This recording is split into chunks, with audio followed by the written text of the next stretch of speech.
جس کے ذریعے، جس کے کرنے سے اپنی روزی میں ہم بڑھوتری کر سکتے، بڑھا سکتے ہیں، یا جتنا ہم کماتے ہیں اس کے اندر برکت آ سکتی ہے۔ دونوں ہی باتیں ایک ساتھ بول رہا ہوں میں، ورنہ کچھ لوگ کہیں گے اب آپ نے تو اصول بتا دیے، ہم نے اس پر عمل کرنے کی کوشش کی، لیکن کچھ نظر تو نہیں آیا کہ تنخواہ 5 سے 6 ہزار تو آج تک نہیں ہوئی۔ تو میں رزق کے اصول بتاؤں گا، تنخواہ بڑھانے کے اصول نہیں بتاؤں گا۔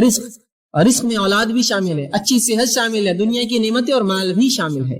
تو رزق کے اصول، کیسے ہم رزق کمائیں، اور ساتھ میں جتنا آپ کماتے ہوں گے اللہ اس میں برکت بھی دے گا۔ یہ بات آپ نے دیکھی ہوں گی، میں بھی دیکھ چکا ہوں کہ کچھ لوگ ہوتے ہیں جن کی تنخواہیں بڑی کم ہوتی ہیں، لیکن اللہ ایسی برکت دیتا ہے ان کی تھوڑی سی کمائی میں کہ وہ خود بھی اپنا کر لیتے ہیں، لوگوں کو صدقہ اور خیرات بھی کرتے ہیں، پڑوسیوں کی مدد بھی کرتے ہیں، اللہ کے دین پر بھی خرچ کرتے ہیں، حالانکہ بہت قلیل تنخواہیں، بہت تھوڑی تھوڑی تنخواہیں ہوتی ہیں۔ یہ بات میں نے خود دیکھی ہے۔ تو وہ جو حصول میں انشاءاللہ آپ کے سامنے رکھوں گا، جو باتیں بتاؤں گا، اس پر عمل کیا جائے تو یا تو آپ کے رزق میں اللہ بڑھوتری کرے گا، یا جتنا ہے اس میں ایسی عظیم برکت دے گا کہ آپ خوش اور مطمئن ہو جائیں گے اس رزق سے۔ یہ بڑی اہم بات ہے۔ اب یقیناً ایک درس میں، ایک لیکچر میں مکمل پورے شرائط، پورے اصول بتانا میرے لیے ناممکن ہے، تو میں نے 10 کو چنا ہے، 10 ایسے اصول، ایسی باتیں، ایسی کنجیاں رزق کی، جس کو اگر ان اصولوں کو مان لے، اس کے مطابق زندگی گزارے، اس پر عمل پیرا ہو، اور دل میں یہ اعتماد اور توکل رکھے، بھروسہ رکھے کہ اللہ اس کے ذریعے دیں گا، تو انشاءاللہ العزیز ضرور ہمارے رزق میں جو ہے بڑھوتری ہوں گی، اللہ اس میں ضرور برکت دینے والا ہے۔ تو ایسے 10 اصول میں نے چنے ہیں، 10 کنجیاں میں آپ کے سامنے رزق کے حصول کے رزق میں بڑھانے کی انشاءاللہ آپ کے سامنے رکھوں گا، لیکن یہ مکمل نہیں ہے۔ یہ کئی باتیں جو کتاب و سنت نے بتائی ہے، ان میں سے چند میں آپ کے سامنے رکھنے کی کوشش کر رہا ہوں۔ آئیے اب کس طرح سے ہم اپنے رزق میں اضافہ کریں، اس کا پہلا اصول جو شریعت نے بتایا ہے، یقیناً اس کی ترتیب میری اپنی دی ہوئی ہے، اس کی ترتیب میری اپنی دی ہوئی ہے، لیکن باتیں اللہ کی کتاب، اس کے رسول کی سنت سے میں نے اہمیت کے اعتبار سے ان کو ترتیب دینا مناسب سمجھا۔ پہلی چیز جو ہم کریں گے جس سے ہمارے رزق میں بڑھوتری ہوگی، اضافہ ہوگا، فائدہ ہوگا، وہ سب سے پہلی چیز ہے توبہ اور استغفار۔ توبہ اور استغفار یہ سب سے پہلی چیز ہے رزق کے حصول میں، اس کی چابیوں میں، کہ اگر ہم چاہتے ہیں ہمارا رزق بڑھے، اس میں برکت آئے، مال و دولت اور بچے اولاد کے اندر اور ہماری دنیا کی نعمتوں میں اضافہ ہو، تو سب سے پہلا کام جو کرنا ہوگا توبہ اور استغفار۔ اب آئیے توبہ اور استغفار بولتے کس کو ہے، وہ اگر جان لے تو زیادہ فائدہ ہوگا، ورنہ استغفر اللہ استغفر اللہ استغفر اللہ تو ہم کہہ رہے ہیں صبح اور شام، استغفر اللہ من کل ذنب واتوب الیہ، استغفر اللہ من کل ذنب واتوب، ہم بار بار پڑھ رہے ہیں، اس کا معنی کیا ہے، یہ اگر جان لیں گے تو انشاءاللہ زیادہ فائدہ ہوگا۔ ورنہ ہم لوگوں کو دیکھتے ہیں استغفر اللہ کے ورد سے ان کی زبانیں تھکتی نہیں ہیں، لیکن ان کے اعمال سے اور ان کے معاملات سے کچھ بھی ایسا نہیں دکھتا کہ یہ استغفر اللہ واقعی میں کرتے ہوں گے، یا اس کا کچھ فائدہ ہی نہیں ہوا ہوگا۔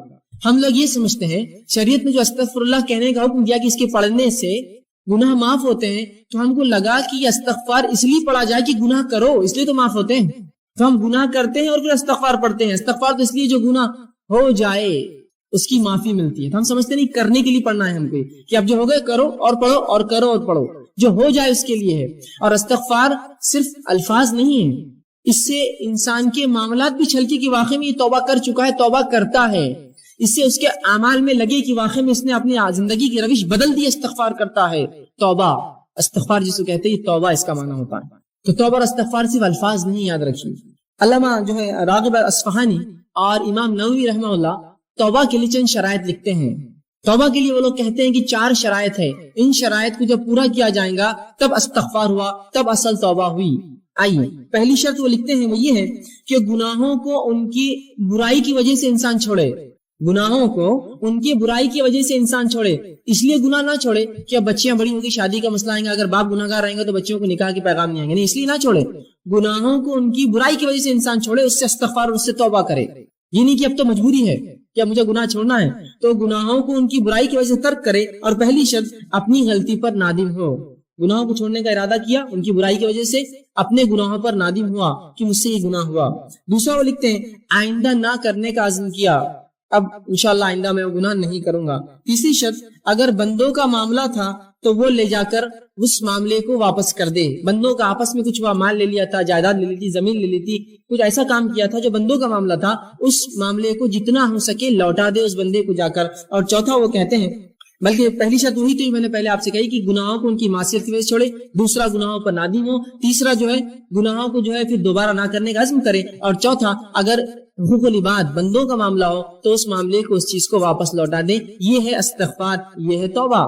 تو اب توبہ کو یہ مت سمجھیے، کچھ لوگوں کو تو یہ بھی نہیں پتا توبہ ہوتی کیا ہے، وہ سمجھتے ہیں کہ نماز پڑھ لو، پھر نماز کے بعد ادھر ادھر دیکھو کوئی دیکھ رہا تو نہیں ہے آپ کو، اور اگر نہ دیکھ رہا تو جلدی سے دونوں ہاتھ لیتے ہیں اور گالوں کو دونوں طرف کچھ تو بھی کرتے رہتے توبہ توبہ توبہ۔ یہ توبہ نہیں ہے، یہ تو بچوں کو نصیحت کے لیے سکھایا جاتا ہے کہ آئندہ ایسی غلطی نہ کرے، چلو توبہ کرو، یہ توبہ نہیں ہے۔ تو وہ امت کو توبہ کا تصور بھی نہیں ہے کہ اس کے اصول کیا ہے، وہ ہوتی کیسے، اس کا معاملہ کیا ہے، وہ سمجھتے گالوں پر ہاتھ لگانا یہ توبہ ہے، یہ توبہ نہیں، یاد رکھیے۔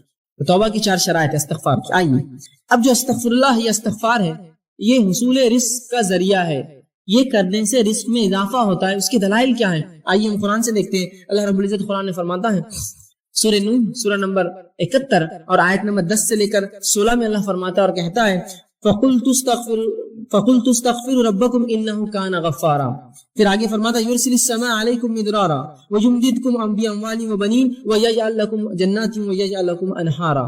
یہ واقعہ یوں ہے کہ نوح علیہ السلام نے اپنی قوم کو دعوت دی، اسلام کا پیغام پہنچایا، قوم نے انکار کیا۔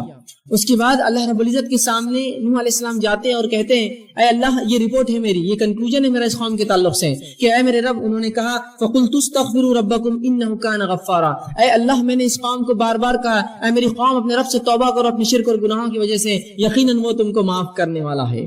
اب اگر تم استغفار کرو گے تو فائدہ کیا ہوگا؟ فرمایا یرسل السماء علیکم مدرارا، اگر تم استغفار کرو گے میری قوم تو اللہ آسمان سے تمہارے لیے بارش برسائیں گا۔ یرسل السماء علیکم مدرارا، موسلا دھار زبردست بارش برسائیں گا۔ پہلا فائدہ استغفار کا۔ پھر آگے اللہ نے کہا، نوح علیہ السلام کہتے ہیں مدرارا وَيُمْدِدْكُمْ بِأَمْوَالٍ وَبَنِينَ، اور اللہ تمہارے مال میں اور اولاد میں اضافہ کریں گا، بالخصوص مال میں اور لڑکوں میں تمہارے اضافہ کریں گا۔ کیا کرو گے تو؟ استغفار کرو گے تو۔ وَيَجْعَلْ لَكُمْ جَنَّاتٍ وَيَجْعَلْ لَكُمْ أَنْهَارًا، اور تمہارے لیے بہترین باغ بنائیں گا، باغات کو نکالیں گا۔ وَيَجْعَلْ لَكُمْ أَنْهَارًا، اور تمہارے لیے بہترین نہریں نکالیں گا۔ اگر کیا کرو گے تو؟ استغفار۔ اے میری قوم اگر تم یہ کر لو تو آسمان سے بارش پاؤں گے، مال میں اضافہ پاؤں گے، اولاد اور لڑکوں میں اضافہ پاؤں گے، اور تمہیں بہترین باغ اللہ دے گا، اچھی نعمتیں دے گا، اور جو ہے تمہارے لیے جو ہے نہریں نکالیں گا ان باغوں میں۔ استغفار کی دیکھیے نوح علیہ السلام نے اپنی قوم کو کیا فائدے بتائے۔ یہاں کہا پورے رزق میں جو چیزیں آتی ہے، بارش کا برسنا ایک بنیادی اصول ہے رزق کے لیے۔ آج بھی اگر انسان ٹیکنالوجی میں اور کسی بھی چیز میں جتنی ہی آگے بڑھ چکی ہو، لیکن آج بھی آسمان کی طرف نگاہ سب کی ہوتی ہے۔ اگر بارش نہ برسے اور آپ کہیں گے کہ بھائی مجھے کیا فرق پڑتا ہے، میں تھوڑی کاشتکار ہوں، آپ کاشتکار نہ بھی ہو تو جب آپ بازار سبزی خریدنے جائیں گے تو آپ کہیں گے واقعی میں بارش نہ ہونے کا نقصان ہے۔ تو رزق بڑھاتا ہے اللہ رب العزت انسانیت کے لیے، توبہ اگر قوم کرے تو یہاں اللہ رب العزت دیکھیے کہ فرما رہا ہے کہ اگر توبہ کرو تو بارش برسائیں گا، اور اس کے بعد فرمایا کہ وہ تم کو مال میں اور اولاد میں اضافہ دیں گا۔ تو اگر اصول رزق، اگر ہم مال میں بڑھوتری چاہتے ہیں، اولاد میں اضافہ چاہتے ہیں، استغفار کریں۔ حسن بصری رحمہ اللہ یہ کبار تابعین میں سے ہے، ان کے پاس ایک شخص آیا اور کہا، حسن ہمارے علاقے میں قحط سالی ہے، میں کیا کروں؟ تو کہا استغفار کر، توبہ کر۔ دوسرا ایک شخص آیا کہا، اے حسن مجھے رزق میں تنگی ہے، مال میں تنگی ہے، کیا کروں؟ تو کہا جا استغفار کرو۔ چوتھا تیسرا شخص کہا، اے حسن میرے باغ سوکھ چکے ہیں، میں کیا کروں اس کے لیے، حل بتاؤ شرعی، استغفار کر۔ ایک شخص اور کہا کہ مجھے اولاد نہیں ہے، لڑکے نہیں ہیں، کیا کروں؟ تو کہا جا استغفار کر۔ تو ان کے شاگردوں نے پوچھا، اے استاد، اے حسن بصری، تم نے 4 لوگ آئے، 4 سوال کیا، اولاد نہیں، کسی نے کہا قحط کا کہا، کسی نے کہا باغ میں میرے جو ہے سوکھا پڑ چکا ہے، اور کسی نے مال کے تعلق سے کہا، تم نے سب کو ایک ہی جواب دیا، استغفار کرو، استغفار کرو، استغفار کرو۔ تو کہا میں نے کوئی بات اپنے دل سے تھوڑی کہی ہے، اور فوراً انہوں نے قرآن کی آیت کو تلاوت کی، قُلْتُ اسْتَغْفِرُوا رَبَّكُمْ إِنَّهُ كَانَ غَفَّارًا يُرْسِلِ السَّمَاءَ عَلَيْكُمْ مِدْرَارًا، کہ تم اے میری قوم تم اللہ سے توبہ کرو، استغفار کرو، وہ تم پر موسلادھار بارش دیں گا۔ تو اگر ہم بارش چاہتے ہیں استغفار کریں، ہم مال چاہتے ہیں استغفار کریں، اولاد چاہتے ہیں استغفار کرے جو بے اولاد ہے، اور اگر جنت یا اس کا باغ سوکھ رہا ہے، اگر اسے مال نہیں آتا جبکہ آس پاس آتا ہے، استغفار کرے۔ تو یہاں حصول رزق کے لیے، رزق میں بڑھوتری کے لیے، اولاد میں بڑھوتری کے لیے، بارش کے ہونے کے لیے، اپنے باغ اور اپنی تجارت میں فائدے کے لیے استغفار اصول بتایا گیا ہے۔ توبہ کرو اپنے رب سے، توبہ کی 4 شرائط کے ساتھ۔ نہیں تو میں استغفر اللہ استغفر اللہ استغفر اللہ تو کر رہا ہوں، لیکن انہی استغفر اللہ کے دوران میں گناہ کرتا ہوں۔ استغفر اللہ کی تسبیح چل رہی، کسی کا فون آیا جھوٹ بول دیا، کہاں آپ نے توبہ کی اپنے رب سے؟ استغفر اللہ تو میں پڑھ رہا ہوں، لوگوں کو دھوکہ دے رہا ہوں، کہاں آپ نے استغفر اللہ کیا؟ آپ نے معنی ہی نہیں سمجھا آپ نے اس کا۔ تو صحیح معنوں میں اگر استغفر اللہ ہم کریں گے تو اس کا فائدہ انشاءاللہ عزیز ہمیں زبردست ہوگا۔ مال میں اضافہ، اولاد میں اضافہ، کھیتی باڑی میں ہمارے اضافہ، تجارت میں اضافہ، بہت اس کے فائدے اللہ بارش دیں گا۔ آئیے اللہ کے رسول صلی اللہ علیہ وسلم فرماتے ہیں، مسند احمد اور ابو داؤد کی روایت ہے، عبداللہ ابن عباس رضی اللہ عنہ اس حدیث کے راوی، اور وہ کہتے ہیں اللہ کے رسول صلی اللہ علیہ وسلم فرمایا، تم جس نے کثرت سے اپنے گناہوں کی توبہ کی، جس نے کثرت سے استغفار کیا، اے اللہ مجھ سے گناہ ہو رہے مجھے معاف کر، کثرت سے، اور اللہ کے رسول دن میں سے 70 سے زائد مرتبہ توبہ اور استغفار کرتے، ایک روایت میں 100 سے زائد مرتبہ۔ نبی اکرم صلی اللہ علیہ وسلم گناہ نہیں کرتے تھے، یہ قوم کو تعلیم تھی کہ جب تمہارا نبی معصوم ہونے کے بعد اتنا استغفار کرتا ہے تم اس سے زیادہ کرو، تو توبہ اور استغفار کر دیا اللہ کے رسول۔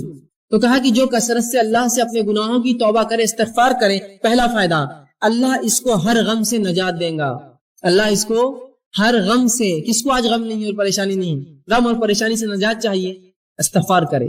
دوسرا فرماتے ہیں ہر مشکل سے باہر نکال دیں گا اسے۔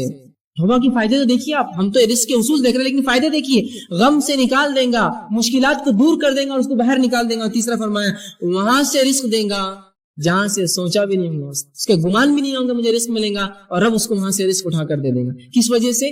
توبہ کرے کثرت سے اپنے گناہوں کے لیے، ان کے شرائط کے ساتھ، تو وہاں سے اللہ رزق دیں گا اس شخص کو جہاں سے اس نے گمان بھی نہ کیا۔ کون؟ جو کثرت سے استغفار کرے، توبہ کرے اپنے گناہوں کے تعلق سے۔ یہ تھا پہلا اصول، پہلی شرط۔ آئیے دوسرا اصول کیا ہوگا؟ دوسری چیز جو کتاب و سنت میں ہم پاتے ہیں جس کے تعلق سے بکثرت روایتیں آتی ہیں، جس کے کرنے سے رزق میں اضافہ ہوتا ہے، اللہ کا تقوی۔ اب جو میں آگے بڑھتا جاؤں گا آپ یہ مت سوچئے یار یہ تو اپنے سے ہونے والا نہیں ہے، یہ تو ہونے والا نہیں ہے، اس سے ہٹ کر کچھ بتاؤ۔ ایسی آدمی کی مثال تو وہ ہے کہ اس کو ایک مرض اور بیماری ہے، بیماری کا علاج ڈاکٹر دیتا ہے، کہتا ہے یہ دوا تو مجھ سے نہیں کھا جائیں گے، کچھ اور بتاؤ، تو کہے جاؤ پھر مر جاؤ، اس کے علاوہ کوئی حل نہیں تمہارے لیے۔ شریعت جو حل دے رہی وہ یہ ہے۔ اب آپ بولیں گے میرے کو تقویٰ نہیں جمے گا، میرے سے استغفار تو ہونے والا ہے نہیں، تو پھر یاد رکھیے آپ اپنے ہاتھوں سے اپنی جان لے رہے تو میں اس معاملے میں کیا کروں، کہاں سے ہم اللہ آئے؟ ٹھیک ہے، تو یہ بات بڑی اہم ہے، آپ اس کو پکڑ لے۔ شریعت کے پاس حل ہے، اگر آپ نہ لینا چاہیں یہ آپ کی مرضی ہے، شریعت نے حل دے دیا۔ اب آپ ان کو چھوڑ کر 1000 جگہ سر پٹکیے، یاد رکھیے واپس لوٹ کر یہیں آنا پڑے گا۔ اصول یہی ہے، نہیں میں کیا کروں گا، فلاں کر لوں گا، بینک سے کر لوں گا، یہاں آپ کچھ کر لیجئے، اگر یہ نہ کیا آپ سب کچھ کر لیجئے، اس کے بعد آ کر یہیں ٹکنا پڑے گا اور پچھتا کر سر نیچے رکھ کر یہی سوچنا پڑے گا اب میں کیا کروں، میرے رب نے میرے لیے کیا احکامات دیے۔ تو اگر یہ ہم اپنی زندگیوں میں لا لے تو بڑا فائدہ ہے۔ استغفار کو مشکل چیز نہیں، یاد رکھیے، اس کے لیے کوئی آپ کو گھر بار چھوڑ کر رات میں 3 بجے 2 بجے اٹھ کر نہیں جانا ہے، چلتے پھرتے اٹھتے بیٹھتے اللہ گناہ ہو گیا بس اب توبہ، میں اب نہیں کرنے کو، استغفر اللہ مجھ سے گناہ ہو گیا میں نہیں کروں گا، اللہ کم از کم کچھ نہ ہو سکے تو نمازوں کے بعد پس 3 مرتبہ رسول اللہ زور اللہ اکبر ایک بار کہتے ہیں، کہتے استغفر اللہ استغفر اللہ، اتنا تو کہہ سکتے ہیں، 15 بار تو یہی ہو جائیں گا 5 نمازوں کے بعد۔ رسول اللہ 70 یا ایک روایت میں 100 سے زیادہ بار یہ پڑھتے تھے، کوشش کیجیے۔ دوسرا اصول تقوی اختیار کریں۔ اب تقوی کیا ہے؟ تقوی اللہ کا ڈر ہے۔ تقوی کیا ہے؟ تقوی اللہ کا پاس و لحاظ ہے۔ پاس و لحاظ سمجھتے ہیں آپ؟ اگر ایک بوڑھا انسان آپ کے سامنے آ کر کھڑا ہو جائے اور آپ کرسی پہ بیٹھے ہیں تو آپ اس کا پاس و لحاظ کرتے ہیں، خود اٹھ جاتے ہیں، جناب آپ بیٹھ جائیں، اس کو کہتے ہیں تقوی، پاس و لحاظ رکھنا، اللہ کا ڈر، اللہ کا پاس و لحاظ، ٹھیک؟ تو تقوی اختیار کرے۔ تقوی کے معنی کے تعلق سے کئی باتیں آتی ہیں، امام نووی رحمہ اللہ لکھتے ہیں تقوی کے تعلق سے کہتے ہیں اللہ تعالیٰ کے احکامات پر عمل کرنا، جن باتوں سے اس نے روکا ان باتوں سے رک جانا، اور ہر وہ کام جس سے اللہ کی ناراضگی یا عذاب آتا ہے ان سے بچنا، یہ تقوی ہے۔ تقوی کیا ہے؟ ہر وہ کام جو اللہ نے حکم دیا اس کا کرنا، ہر وہ کام جس سے روکا اس سے رکنا، اور اس کے علاوہ جن تمام کاموں کے کرنے سے اللہ کی ناراضگی ملتی ہے، عذاب ملتا ہے، ان کاموں سے رکنا، اس کو تقوی کہتے ہیں عربی میں۔ تو ہم اب جو اللہ نے کہا وہ کرے، جس سے روکا اس سے رکے، اور ہم ہر وہ کام جس سے عذاب ملتا ہے اس سے اجتناب کرے، یہ تقوی ہے۔ تو ہم تقوی اختیار کریں۔ دوسرا اصول یاد رکھیے۔ آئیے تقوی کے تعلق سے کہ رزق کا حصول ہے، رزق اس سے بڑھتا ہے، مختلف مقامات پر قرآن حدیث میں اس کے حوالے ملیں گے۔ میں چند حوالے آپ کے سامنے رکھتا ہوں۔ اللہ رب العزت سورۃ طلاق سورہ نمبر 65 اس کی آیت نمبر 2 اور 3 میں کہتا ہے وَمَن يَتَّقِ اللَّهَ يَجْعَل لَهُ مَخْرَجًا۔ کیا فرمانا دیکھیے، وَمَن يَتَّقِ اللَّهَ، جو اللہ کا ڈر اور پاس و لحاظ اختیار کرے، يَجْعَل لَهُ مَخْرَجًا، اللہ اس کو ہر غم سے باہر نکال دے گا اور اس کو وہاں سے روزی دے گا جہاں سے اس نے کبھی گمان بھی نہیں کیا ہوگا۔ کیا فرمایا؟ وَمَن يَتَّقِ اللَّهَ يَجْعَل لَهُ مَخْرَجًا، جو اللہ پر جو ہے اس کا تقوی اختیار کرے گا اللہ اس کو ہر غم سے نجات دے گا اور وہاں سے روزی دے گا جہاں سے اس نے سوچا بھی نہ ہوگا، گمان بھی نہیں کیا ہوگا، اس کی عقلیں گئی بھی نہیں ہوں گی۔ وہاں صرف ایک عمل کیجئے، تقوی اختیار کیجئے، زبردست عظیم فائدے کہ وہاں سے رزق دے گا جہاں سے سوچا نہ ہوگا اور ہر غم سے اس کو نجات دے گا۔ اس آیت کے تعلق سے یجعل لہ مخرجا کے تعلق سے عبداللہ بن عباس رضی اللہ عنہ فرماتے ہیں، اس کی تفسیر میں کہتے ہیں اس کو دنیا اور آخرت کے ہر غم سے باہر نکالے گا۔ یجعل لہ مخرجا کے تعلق سے. اور اسی آیت کے جملے کی تفسیر میں عبداللہ ابن مسعود رضی اللہ عنہ فرماتے ہیں اور کہتے ہیں ان اکبر آیات من قرآن فرجا، غموں کو، مصیبتوں کو اور پریشانیوں کو دور کرنے والی قرآن کی سب سے عظیم آیت ہے. جو شخص اللہ کا تقوی ڈر اختیار کرے، اللہ کیا کرتا ہے اس کے لیے؟ یجعل لہ مخرجا، ہر غم سے نکلنا، ہر مشکل سے نکلنا آسان کرتا ہے، اور وہاں سے روزی دیتا ہے جہاں سے اس نے گمان بھی نہیں کیا تھا. تقوی اختیار کیجیے اللہ کا، عظیم فائدے اس دنیا میں، عظیم فائدے، ہر غم سے نجات اور رزق میں اضافہ. اسی طرح اللہ رب العزت قرآن میں سورہ اعراف سورہ نمبر 7 آیت نمبر 92 میں فرماتا کہتا ہے وَلَوْ أَنَّ أَهْلَ الْقُرَىٰ آمَنُوا وَاتَّقُوا لَفَتَحْنَا عَلَيْهِمْ بَرَكَاتٌ مِّنَ السَّمَاءِ وَالْأَرْضِ، کہ اگر یہ بستی والے ایمان لائے، وَلَوْ أَنَّ أَهْلَ الْقُرَىٰ آمَنُوا، اگر اس بستی والے ایمان لائے، وَاتَّقُوا اور اللہ کا ڈر اختیار کرے، لَفَتَحْنَا عَلَيْهِمْ بَرَكَاتٍ مِّنَ السَّمَاءِ وَالْأَرْضِ، تو ہم ان کے لیے آسمان اور زمین کے برکت کے دروازے کھول دیں گے. کس کے لیے؟ جو ایمان لائے اور اللہ کا ڈر اختیار کرے، اللہ آسمان اور زمین کے دروازے اس کے لیے رزق کے کھول دیں گا، برکت کے دروازے کھل جائیں گے اس کے لیے جو اللہ کا تقوی اور ڈر اختیار کرے. دیکھیے کیسا عظیم فائدہ ہے اللہ کا ڈر اور تقوی اختیار کرنے کہ اللہ آسمان اور زمین کی برکت کے دروازے کھول دیتا ہے. آج دیکھیے کبھی بارش تو ہوتی ہے، کھیتی فصل تو آتی ہے، پیسہ بھی کبھی ہاتھ لگتا ہے، برکت کہاں ہے اس کے اندر؟ ایک زمانہ تھا، آپ نے بھی سنا ہوگا، میں نے بھی سنا ہے کہ لوگوں کی تنخواہیں 100-200 روپے، 40 اور 50 روپے ہوا کرتی، لیکن حالات یہ تھے ایک انسان 10-10, 20 اور 25 لوگوں کو پالتا تھا اپنے گھر میں. اتنی برکت تھی اس روپے میں. آج ہم ہزاروں اور لاکھوں کما کے بھی 2 اولاد کو پالنا ہمارے لیے مشکل ہے. یہ تو برکت چھین گئی زمین و آسمان ہم جو دیتی تھی، ہم جو فائدے تھے، اس لیے کہ ہم نے ایمان لا کر اللہ کا ڈر دل میں رکھا. صرف ایمان نام کو لایا، مسلمان ہے. اگر ڈر رکھتے تو اللہ آسمان و زمین کی برکت کے دروازے اس بستی والوں پر، ایمان والوں پر کھول دیتا. اور یہ توحید کی برکت ہے، یاد رکھیے.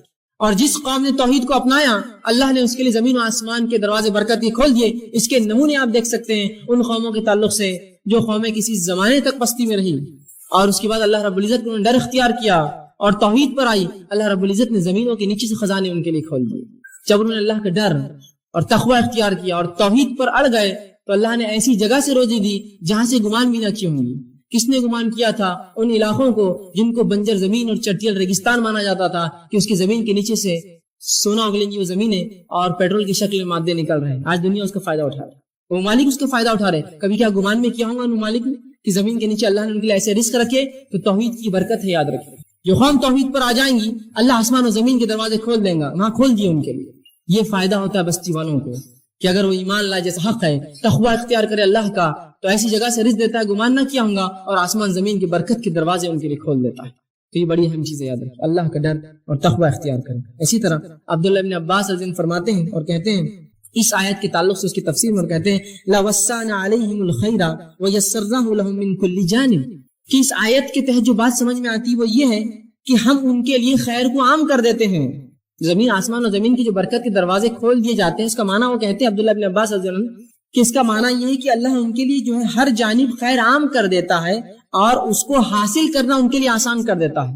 خیر کو اللہ عام کر دیتا ہے ایسی قوم کے لیے، اور حاصل کرنا اس سے زیادہ اس کو آسان کر دیتا ہے. کبھی خیر تو عام ہوتا ہے لیکن حاصل نہیں کر پاتے ہم اس سے. خیر کو عام کرتا ہے اللہ اور اس کو حاصل کرنا آسان کرتا ہے. تو دیکھیے اللہ کا ڈر اختیار کرنے کا فائدہ کیا ہے. زمین و آسمان کی برکتیں اور ساتھ میں ایسی جگہ سے روزی اور رزق جہاں سے گمان نہ کیا آئیں گے. اسی طرح جو ہے تیسرا اصول تقوی کے بعد جو تیسری چیز اپنی زندگی میں ہم لائیں گے جس سے ہم کو یہ فائدہ ہوگا کہ ہم رزق کی کنجا حصول رزق کے لیے جو رزق میں بڑھوتری زیادہ کرنے کے لیے جو ہم کریں گے وہ یہ ہے اللہ تعالیٰ پر توکل، بھروسہ، اعتماد.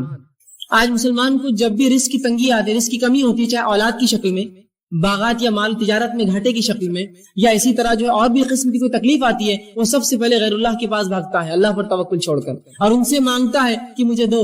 کہاں سے ملیں گے پھر آپ کو رزق میں اضافہ؟ اللہ سے آپ مانگے، اس پہ کامل توکل اور بھروسہ کریں. اور اس کے تعلق سے توکل کسے کہتے ہیں یاد رکھ لیجئے. امام غزالی رحمہ اللہ کہتے ہیں توکل کے تعلق سے اپنی کتاب احیاء علوم الدین کے اندر وہ لکھتے ہیں اور کہتے ہیں توکل یہ ہے کہ دل کا اعتماد صرف اسی پر ہو جس پر بھروسہ کیا گیا ہو. دل کا مکمل اعتماد اس ذات پر ہو جس پر بھروسہ کیا ہو، اور مکمل طور پر اس پہ توکل کرے جس کا اس نے دعویٰ کیا ہو۔ اگر ایک شخص یہ کہتا ہے میں مسلمان ہوں اور رب پر میرا توکل بھروسہ ہے، اب مکمل طور سے اس پر اعتماد کرے کہ ہاں رب مجھے دینے والا ہے، اب ضرورت نہیں شک و شبہ کی، مکمل اعتماد کرے اس ذات کے اوپر جس کا اس نے نام لیا ہے، اس پہ اعتماد، یہ ہے توکل، بھروسہ، اعتماد جس کو عام زبان میں کہیں۔ اسی طرح امام مناوی کہتے ہیں توکل کے تعلق سے اس کا معنی لکھ کر کہتے ہیں کہ توکل بندے کے اظہار عجز ہے، بندہ اللہ کے سامنے عاجز ہو جائے، اللہ میں کچھ نہیں کر سکتا ہوں، بس میں عاجز ہوں تیرے سامنے، تجھ سے ہی مانگتا ہوں مکمل طور سے، اور جس پر توکل کیا گیا ہے اس پر مکمل بھروسہ کرے۔ تو ایک مومن توکل کرے کس پر؟ اللہ پر، اس سے رزق میں بڑھوتری ہوتی ہے۔ اب اس کے تعلق سے کہ توکل رزق کے بڑھانے کا سبب ہے، اس کے تعلق سے کئی روایتیں آتی ہیں، مسند احمد کی اور ترمذی کی روایت ہے جس میں اللہ کے رسول صلی اللہ علیہ وسلم فرماتے ہیں، عمر بن خطاب اس کے راوی ہیں، اور وہ کہتے ہیں اگر تم اللہ تعالیٰ پر ایسا بھروسہ کرو، اللہ کے رسول نے فرمایا کہ اگر تم اللہ تعالیٰ پر ایسا توکل، اعتماد اور بھروسہ کرو جیسے پرندے توکل، اعتماد اور بھروسہ کرتے ہیں کہ وہ ہر صبح خالی پیٹ اپنے گھروں سے نکلتے ہیں اور شام بھر پیٹ گھر لوٹتے ہیں، تو اللہ بھی تمہیں ویسا ہی رزق دے گا جیسے پرندوں کو دیتا ہے کہ وہ خالی پیٹ اپنے گھروں سے نکلتے ہیں اور شام بھر پیٹ لوٹتے ہیں۔ توکل کا فائدہ کہ اگر تم اللہ پر ویسا توکل کرو جیسا پرندے کرتے ہیں تو اللہ بھی تمہیں رزق دے گا کہ وہ صبح اپنے گھر سے بھوکے پیٹ نکلتے ہیں اور جب رات لوٹتے ہیں تو بھر پیٹ لوٹتے ہیں۔ لیکن ایک بات یہاں سمجھنے کی بڑی اہم ہے، جب میں توکل کی بات کر رہا ہوں تو کوئی یہ نہ کہے کہ میں نے اللہ پر مکمل توکل کر لیا اور اب میں کچھ بھی نہیں کرتا ہوں۔ ایسے بہت سے لوگ ہوتے ہیں جو اپنی کوتاہیوں کو، کاہلیوں کو شریعت و دین پر ڈالتے ہیں، میں نے اللہ پر توکل کر لیا، تو اس کا کیا مطلب؟ کیا تم کام دھندا چھوڑ دو، تجارت چھوڑ دو، دنیا سے بیزارگی اختیار کر لو؟ نہیں، اس کا مطلب یہ نہیں ہے، اس کا مطلب یہ نہیں، توکل کا یاد رکھیے۔ حدیث کیا کہہ رہی ہے؟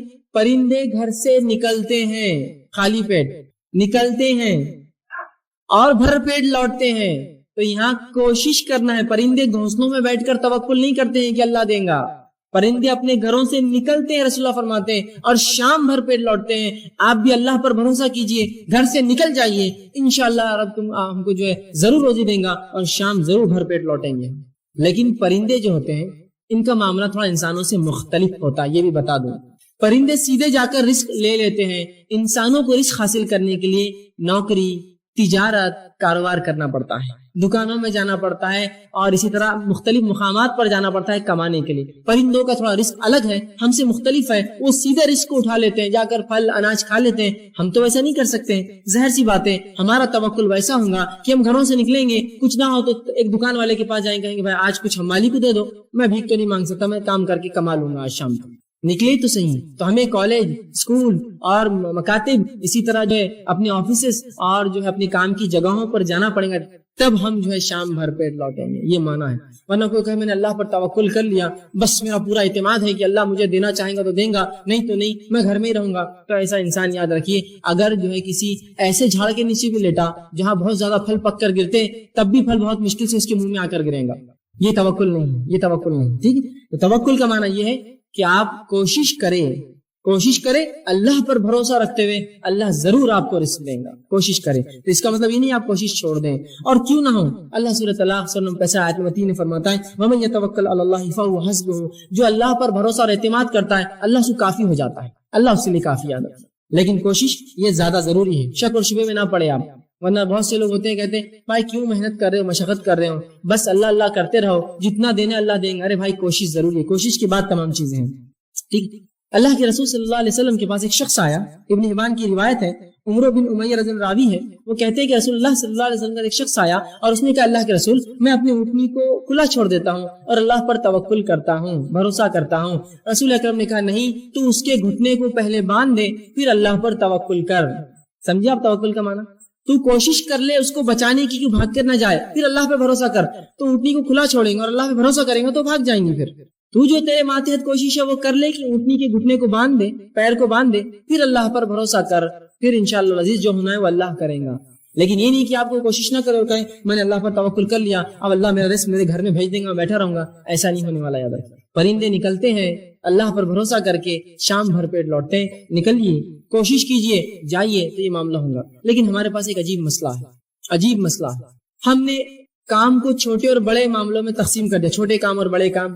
اور شریعت نے جہاں اچھا اور برا نہیں کہا، ہم اچھے کام اور برے کام بھی ہم نے کر لیے. کوئی کام جب تک حلال ہو اچھا اور برا نہیں ہوتا، سب اچھے ہیں. اگر حلال ہے تو اچھا ہے. کوئی انسان اگر جوتا بھی اگر سیتا ہے تو وہ بھی اچھا کام کرتا ہے، کوئی غلط نہیں. ہاں اگر کوئی بہت کماتا اور حرام کام کرتا ہے تو وہ کام غلط ہے، بلکہ اس کے کہ اس نے حلال کام کرا ہے، جوتا سی رہا ہے، جھاڑو مارتا ہے، حمام اور پیخانے لوگوں کی صاف کرتا ہے، وہ حلال کام ہے اس کے لیے، بلکہ اس کے حرام کام کرے. لیکن ہمارا مسئلہ یہ، وہ ڈگری وہ پوسٹ ملی تو میں جاؤں گا، نہیں تو میں کام نہیں کروں گا. پھر ایسے لوگوں کے لیے توکل اور بھروسہ اور تقویٰ کچھ کام نہیں آنے والا. یہاں نکلنے کے معنی میں آپ جائیے، کوشش کیجیے. آپ کوشش نہیں کریں گے، بولیں گے میں سیدھا جاؤں اور ایک مالدار انسان بن جاؤں، تو یہ ہونے والا ہے نہیں. کوشش کیا ہے اس کے لیے. اور ہر شخص جو کسی زمانے میں مالدار ہوتا ہے، کسی زمانے میں کہانی پوچھی وہ غریب بھی تھا، چھوٹی چھوٹی کوشش کی اور اسی کوشش میں بڑھتا رہا، اللہ نے اس کو برکت دی. سمجھ رہے آپ بات؟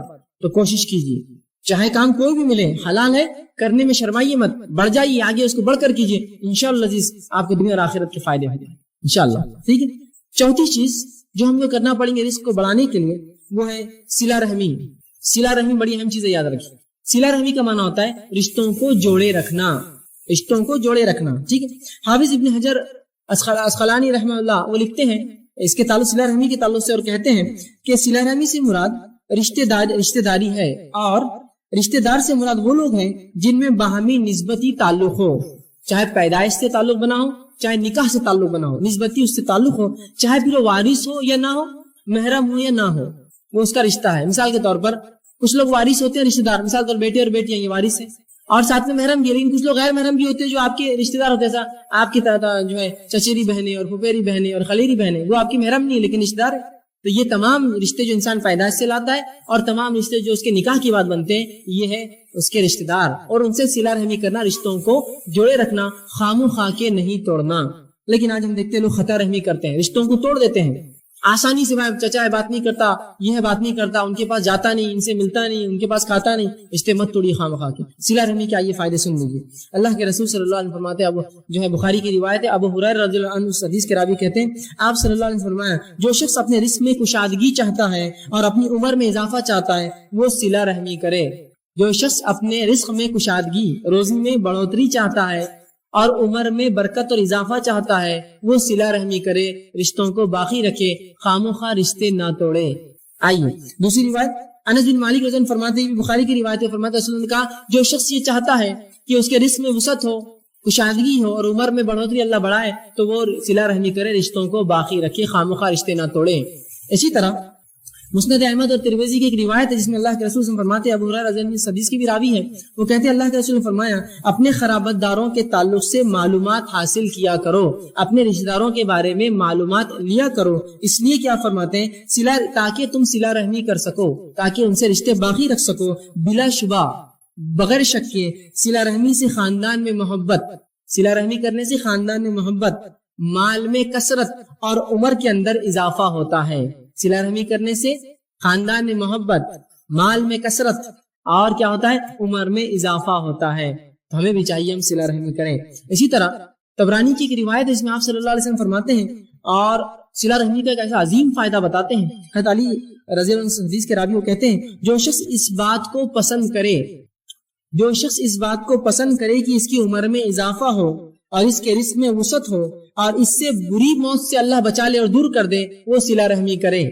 جو شخص یہ چاہتا ہو کہ اس کے مال کی کثرت و مال بڑھے، عمر میں اضافہ ہو اور بری موت سے اللہ اس کو بچا لے وہ صلہ رحمی کرے، رشتوں کو جوڑے رکھے. آئیے صلہ رحمی کا ایک اور فائدہ دیکھیے، عظیم فائدہ. رسول اللہ فرماتے، ابن حبان کی روایت ہے، ابو بکر رضی اللہ عنہ حدیث کے راوی ہے، وہ کہتے ہیں اللہ کے رسول فرمایا تمام نیکیوں میں سب سے زیادہ جس نیکی کا جلدی بدلہ مل جاتا ہے وہ صلہ رحمی ہے.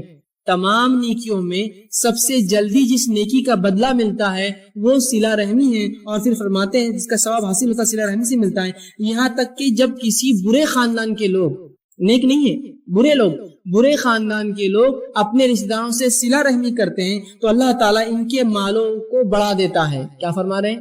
سب سے جلدی بدلہ اگر کسی عمل کا دنیا میں ملتا ہے تو وہ صلہ رحمی ہے. حتیٰ کہ کوئی خاندان ہے جو نافرمان ہے اپنے رب کا لیکن لوگوں کے رشتے، اپنے رشتوں کو باقی رکھتا ہے تو اللہ اس کو دنیا میں یہ بدلہ دیتا ہے کہ اس کے مال کو بڑھا دیتا ہے. حالانکہ لوگ گنہگار ہیں لیکن بدلہ کیا مل رہا ہے دنیاوی صلہ رحمی کا کہ مال کو بڑھا دیتا ہے، ان کی اولاد کی تعداد بڑھا دیتا ہے، مال میں اضافہ کرتا ہے اولاد میں اضافہ کرتا ہے ہوتا ہے، اور کسی بھی صلہ رحمی کرنے والے کا خاندان محتاج نہیں رہ سکتا، چاہے گناہگار کیوں نہ ہو، صلہ رحمی کرتا ہے تو انشاءاللہ العزیز محتاج کبھی نہیں ہوگا، محتاج نہیں ہوگا۔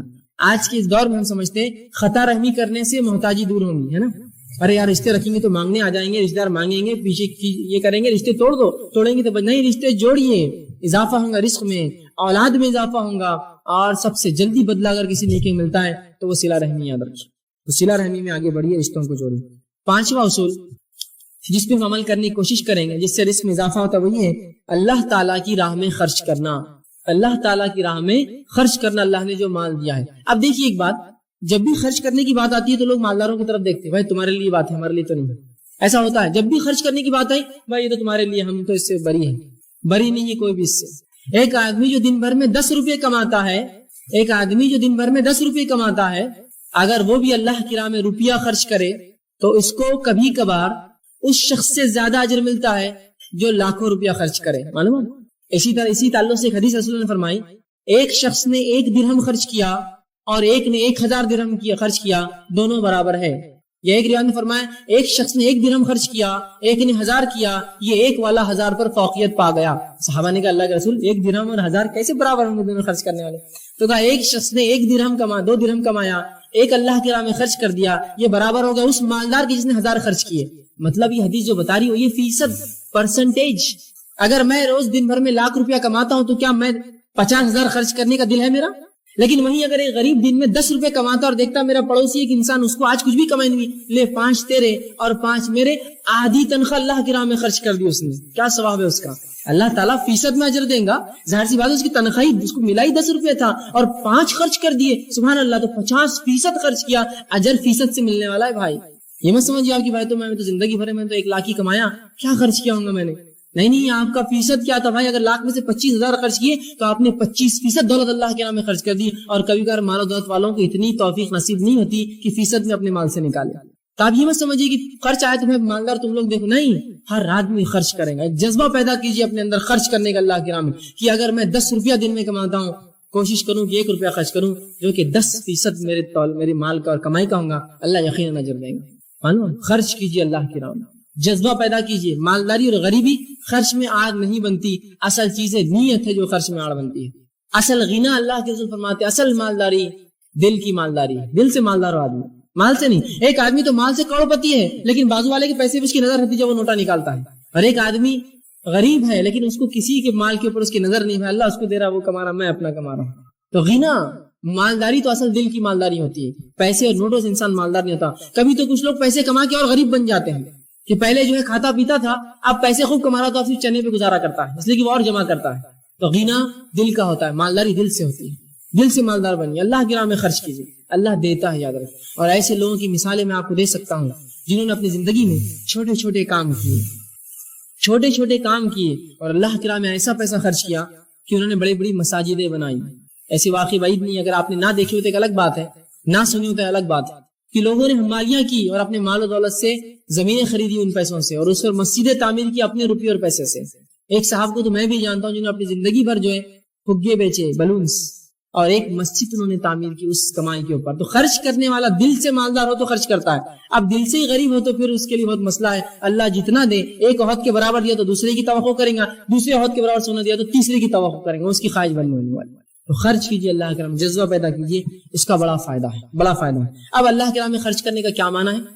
جہاں جہاں اللہ نے حکم دیا وہاں خرچ کیجیے، یتیموں میں، مسکینوں میں، فقیروں میں، مسافروں کے اندر، وہ لوگ جن کی گردنیں جو ہے دبی ہوئی ہے بوجھ کے تحت، ادھار جن پر ہے ان میں، جو لوگ جو ہے اسلام پر چلنے کی بنیاد پر جیلوں میں ڈال دی گئی ان کے چھڑانے کے لیے، مختلف جگہ جہاں شریعت نے حکم دیا اللہ کی راہ میں خرچ کیجیے، یاد رکھیے۔ اب آئیے خرچ کرنے سے مال و دولت میں اضافہ ہوتا ہے، اس کے دلائل سن لیجیے۔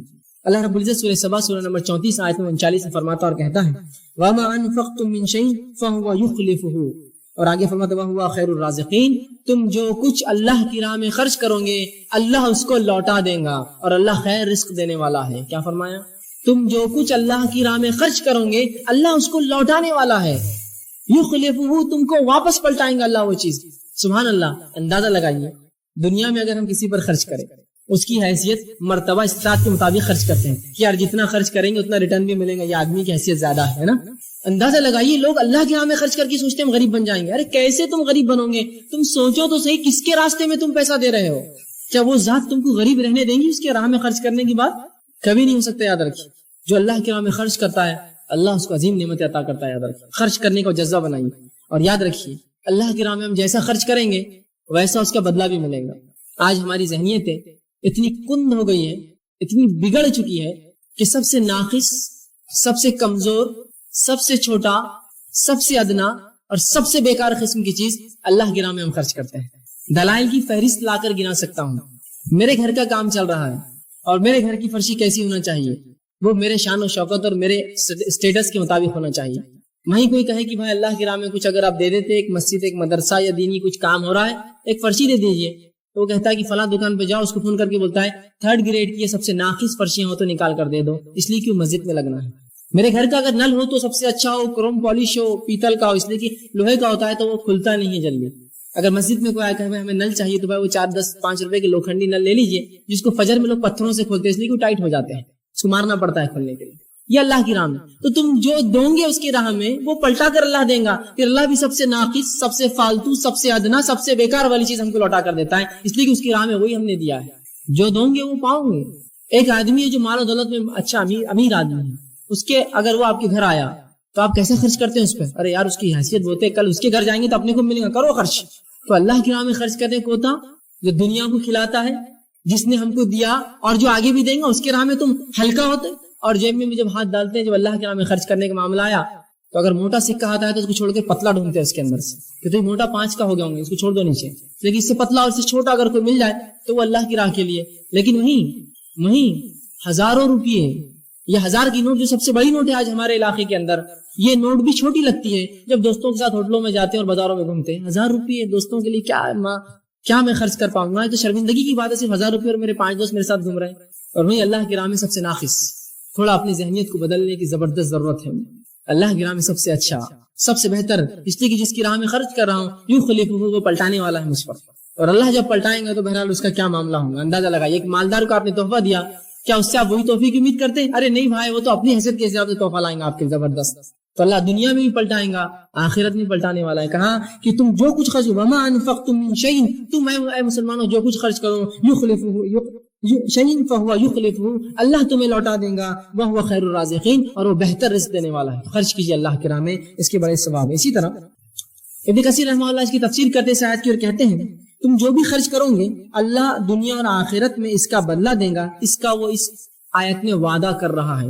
یخلفہ، پلٹاؤں گا میں، مطلب اللہ کا وعدہ ہے. اور یہ بات ہم جانتے ہیں کہ اللہ سے زیادہ بہتر وعدہ اور پکا وعدہ کسی کا نہیں ہو سکتا ہے نا. خود اللہ نے اسے گواہی دی وَمَنْ أَوْفَىٰ بِعَهْدِهِ مِنَ اللَّهِ، کہ اللہ سے زیادہ پکا وعدہ کس کا ہو سکتا ہے. اللہ وعدہ کر رہا ہے میں پلٹاؤں گا تمہارے پہ مسلمانوں، تم خرچ تو کرو میرے اوپر. ہم جو کچھ اللہ کی راہ میں خرچ کریں گے اللہ وہ ہم کو پلٹا کر دینے والا ہے. یاد رکھیں وہ پلٹانے والا اللہ سبحانہ وتعالیٰ. ٹھیک اسی طرح اللہ رب العزت قرآن میں سورہ بقرہ آیت 268 میں فرماتا ہے جو کہ خرچ کرنے کے خلاف شیطان کیسا ورغلاتا ہے ایک مومن کو. دیکھیے اللہ فرماتا ہے اور کہتا ہے الشیطان یعیدکم الفقر ویأمرکم بالفحشاء واللہ یعیدکم مغفرۃ منہ وفضلا واللہ واسع علیم. اللہ کہتا ہے الشیطان یعیدکم الفقر، شیطان تمہیں مسلمانوں فقیری کا ڈر دلاتا ہے. ارے اللہ کی راہ میں خرچ کروں گا تو بچوں کو کیا ہوں گا، اللہ کی راہ میں خرچ کروں گے تو معاملات کیا ہوں گے، اللہ کی راہ میں خرچ کروں گے تمہارا اسٹیٹس کہاں جائیں گا، تم کہاں خرچ کرو گے پیسہ. تو شیطان تمہیں فقیری کا ڈر دلاتا ہے، فقرا. وَيَأْمُرُكُمْ بِالْفَحْشَاءِ، اور تمہیں بے حیائی کا حکم دیتا ہے. کیا کرنے لگاتا ہے؟ تم کو ڈراتا ہے اللہ کی راہ میں خرچ کرنے سے اور بے حیائی کے کام کراتا ہے. اور اللہ کیا کہتا ہے دیکھیے اللہ فرماتا ہے واللہ یعیدکم مغفرۃ، اللہ تم کو بلاتا ہے، وعدہ کرتا ہے اپنی مغفرت کا، منہ وفضلا، اور اپنے طرف سے فضل کا، واللہ واسع علیم، اللہ وسعت والا اور علم والا ہے. اس آیت کے تعلق سے جو ہے عبداللہ ابن عباس رضی اللہ عنہ فرماتے ہیں شیطان 2 وعدے کرتا ہے، اللہ 2 وعدے کر رہا ہے. شیطان 2 وعدے کیا کر رہا ہے؟ خرچ کرو گے تو تم ڈوب جاؤ گے اللہ کے راہ میں، اور فحش کرو، گندے کام کرو. اللہ 2 وعدے کر رہا ہے، خرچ کرو گے تو مغفرت کروں گا اور جو دیا ہے اس کے فضل کو اور بڑھا دوں گا. فضل وعدہ کر رہا ہے، واللہ واسع علیم، اللہ وسعت رکھنے والا ہے، فضل دینے والا ہے. تو شیطان ڈراتا ہے ہم کو، یاد رکھیں ارے خرچ مت کرو بھائی فلاں ہو جائیں گا، ارے یہ مت کرو بھائی ایسا ہو جائے گا. وہ ڈراتا ہے، ڈری مت اس کے بہکانے سے. اور ایک مال تو ایسی چیز ہے، یہ ایسا دوست ہے اور ایک ایسا ساتھی ہے جس کے تعلق سے اللہ کے رسول فرماتے ہیں 3 دوست ہے، 3 دوست ہے. ایک دوست تو وہ ہے جو انسان کے مرتے اس کا ساتھ چھوڑ دیتا ہے, دوسرا دوست وہ ہے جو قبرستان تک ساتھ آتا ہے, اور تیسرا وہ ہے جو قبر میں اور آخرت میں ساتھ آئیں گے. پہلا دوست جو سب سے انسان کا پکا دوست ہوتا ہے لیکن سب سے بے وفا ہے وہ مال ہے, مرتے ہی ساتھ چھوڑ دیتا ہے وہ. کیا آپ نے کبھی دیکھا کسی کی موت ہوئی اور اس کی تجوری, اس کے غلے, اس کے بینک بیلنس, اس کے جو ہے شیئرز اور اس کے سرٹیفکیٹس لے کے دفنا کے اس کے ساتھ تیرے ساتھ نہیں ہوتا ہے. حتیٰ کہ اگر کوئی انسان مر جائے اور ہاتھ میں کوئی اس کے چاندی کی کوئی انگوٹھی رہ جائے جس کو نہلا رہے اور پھنس جائے تو لوگ کاٹ کر نکالتے ہوئے 80-90 روپے کی انگوٹھی بھی نہیں چھوڑتے ہیں. ایسا بے وفا ہے. اگر خبر کے اندر کوئی مٹی ڈال رہا اور جیب میں سے کوئی سکہ گر جائے تو بولتا رک جاؤ, پیسہ نہیں. اتنا بے وفا ساتھی ہے, اور اس سے سب سے زیادہ محبت انسان کرتا ہے, سب سے زیادہ اس کے لیے حرام خوری, رشتوں کو توڑتا ہے, لوگوں کو اذیت دیتا ہے, مالوں کو لوٹتا ہے, بیجا وہ کرتا ہے, سب کرتا ہے. یہ ساتھی مرتے ہی آپ کا ساتھ چھوڑتا ہے, بولتا بس میرا معاملہ ختم ہوا. دوسرے ساتھی رشتے دار جو صرف قبرستان تک دفنانے آتے ہیں, کوئی اپنے ماں باپ کے ساتھ خود دفن نہیں ہوتا, کوئی بیوی بچوں کے ساتھ خود نہیں جاتا. اور تیسرا وہ ساتھی ہے جو ہمارا سب سے کمزور ساتھی ہے, جس کو ہم سب سے ناقص دوست سمجھتے ہیں, جس کو ہم دوستی رکھنا بھی نہیں چاہتے. وہ اعمال ہے جو خبر میں بھی آئیں گے, جو آخرت میں بھی کام آئیں گے. یہ سب سے پکا دوست بنائیے اعمال, اللہ کے راہ میں خرچ کیجیے. ٹھیک. اسی طرح ابو ہریرہ رضی اللہ عنہ فرماتے ہیں, مسلم کی روایت ہے, اللہ کے رسول صلی اللہ علیہ وسلم فرمایا, بڑی زبردست بات کہی, اور دیکھیں کیا فرمایا, یا ابن آدم انفق علیک, اے آدم کی اولاد, اے آدم کے بیٹو, مجھ پر خرچ کرو, میں تم پر خرچ کروں گا. انفق علیک, میں تم پر خرچ کروں گا, تم مجھ پر خرچ کرو. تم میری راہ میں دو, میں تمہیں دوں گا. اب اندازہ لگائیے, اللہ کہہ رہا ہے تم میری راہ میں دو, میں تمہیں دوں گا. اللہ تو دور, اگر دنیا میں کوئی ایک مالدار انسان جو امین ہے, جو امانت دار ہے, آپ کو پتا ہے اور دھوکہ نہیں دیتا, وہ اگر آپ سے کہے کہ جاؤ خرچ کرو میرے نام سے, میں تم کو دوں گا, آپ بولیں گے میں تمہارا وعدہ ہے تو پھر تمہیں سب کچھ لوٹا دوں گا. اللہ تو یہ اللہ کہہ رہا ہے, اے آدم کی اولاد, حدیث قدسی ہے, تو میری راہ میں خرچ کر, میں تجھ پر خرچ کروں گا. اندازہ لگائیے, جو اللہ خرچ کرنے کی بات کر رہا ہے, تو آپ ایک اورنگ باغ کے مالدار کی حیثیت دیکھیے, اگر وہ آپ سے کہے کہ میں تم پر خرچ کروں تو کیا سوچ رہے ہیں آپ؟ اگر مہاراشٹر کا سب سے مالدار انسان کرے میں تم پر خرچ کروں گا تو کیا سوچ رہے ہیں آپ اسے؟ 200-400 روپے نہیں بھائی, وہ تو بہت دیں گا. اور ہندوستان کا سب سے مالدار انسان کرے ارے میں تم پہ خرچ کروں گا, اور اگر دنیا کے سب سے مالدار انسان کہے کہ خرچ کروں گا تو کیا سوچ رہے ہیں؟ تو اندازہ لگائیے, جو رب ہے دنیا کو پالنے والا, جو رزق دینا, وہ کہہ رہا ہے میں تم پر خرچ کروں گا. کیا امید کرتے ہیں اس سے؟ کیا امید کرتے ہیں اس سے؟ تو اللہ کے راہ میں خرچ کیجیے, اللہ ہم پر خرچ کرے گا. زبردست آفر ہے اللہ کی طرف سے. ٹھیک, تو اللہ کے راہ میں خرچ کرنے کے بڑے فائدے ہیں. ایک حدیث بہرحال آتی ہے جس میں اللہ کے فرماتے ہیں ہر روز 2 فرشتے دنیا میں آتے ہیں. بخاری کی روایت ہے, ابو ہریرہ اس کے راوی, اور ایک کہتا ہے اللہ جو تیرے راہ میں خرچ کرے اس کے مال کو بڑھا, اور دوسرا کہتا ہے اللہ جو خرچ نہ کرے اس کے مال کو گھٹا دے. تو اللہ کے راہ میں جو مال خرچ نہیں ہوتا وہ خود بخود گھٹ جاتا ہے. ٹھیک. اب اسی طرح چھٹی چیز, چھٹا اصول ہم رزق کو بڑھانے کے لیے کیا کریں گے, وہی ہے کمزوروں کے ساتھ احسان کیجیے. کمزور کون ہو سکتا ہے؟ بوڑھے لوگ جو ضعیف ہیں. اور احسان صرف پیسوں سے نہیں ہوتا, یاد رکھیے. ہم سمجھتے ہیں احسان بولتے صرف پیسے نہیں, ایک مالدار انسان لیکن بوڑھا ہے اس کی مدد کیجیے, اس پہ احسان ہے. آپ کمزوروں کے ساتھ احسان کیجیے. یتیم ہیں, بیوائیں ہیں, مسکین ہیں, بچے ہیں, ہے نا, مصیبت زدہ لوگ ہیں, آفت اور بلاؤں میں پھنسے ہوئے, جیسا زلزلے آ گئی, یہ کمزور لوگ ہیں. مدد کیجیے, ان پر احسان کیجیے, اس سے وجہ سے بڑھتا ہے.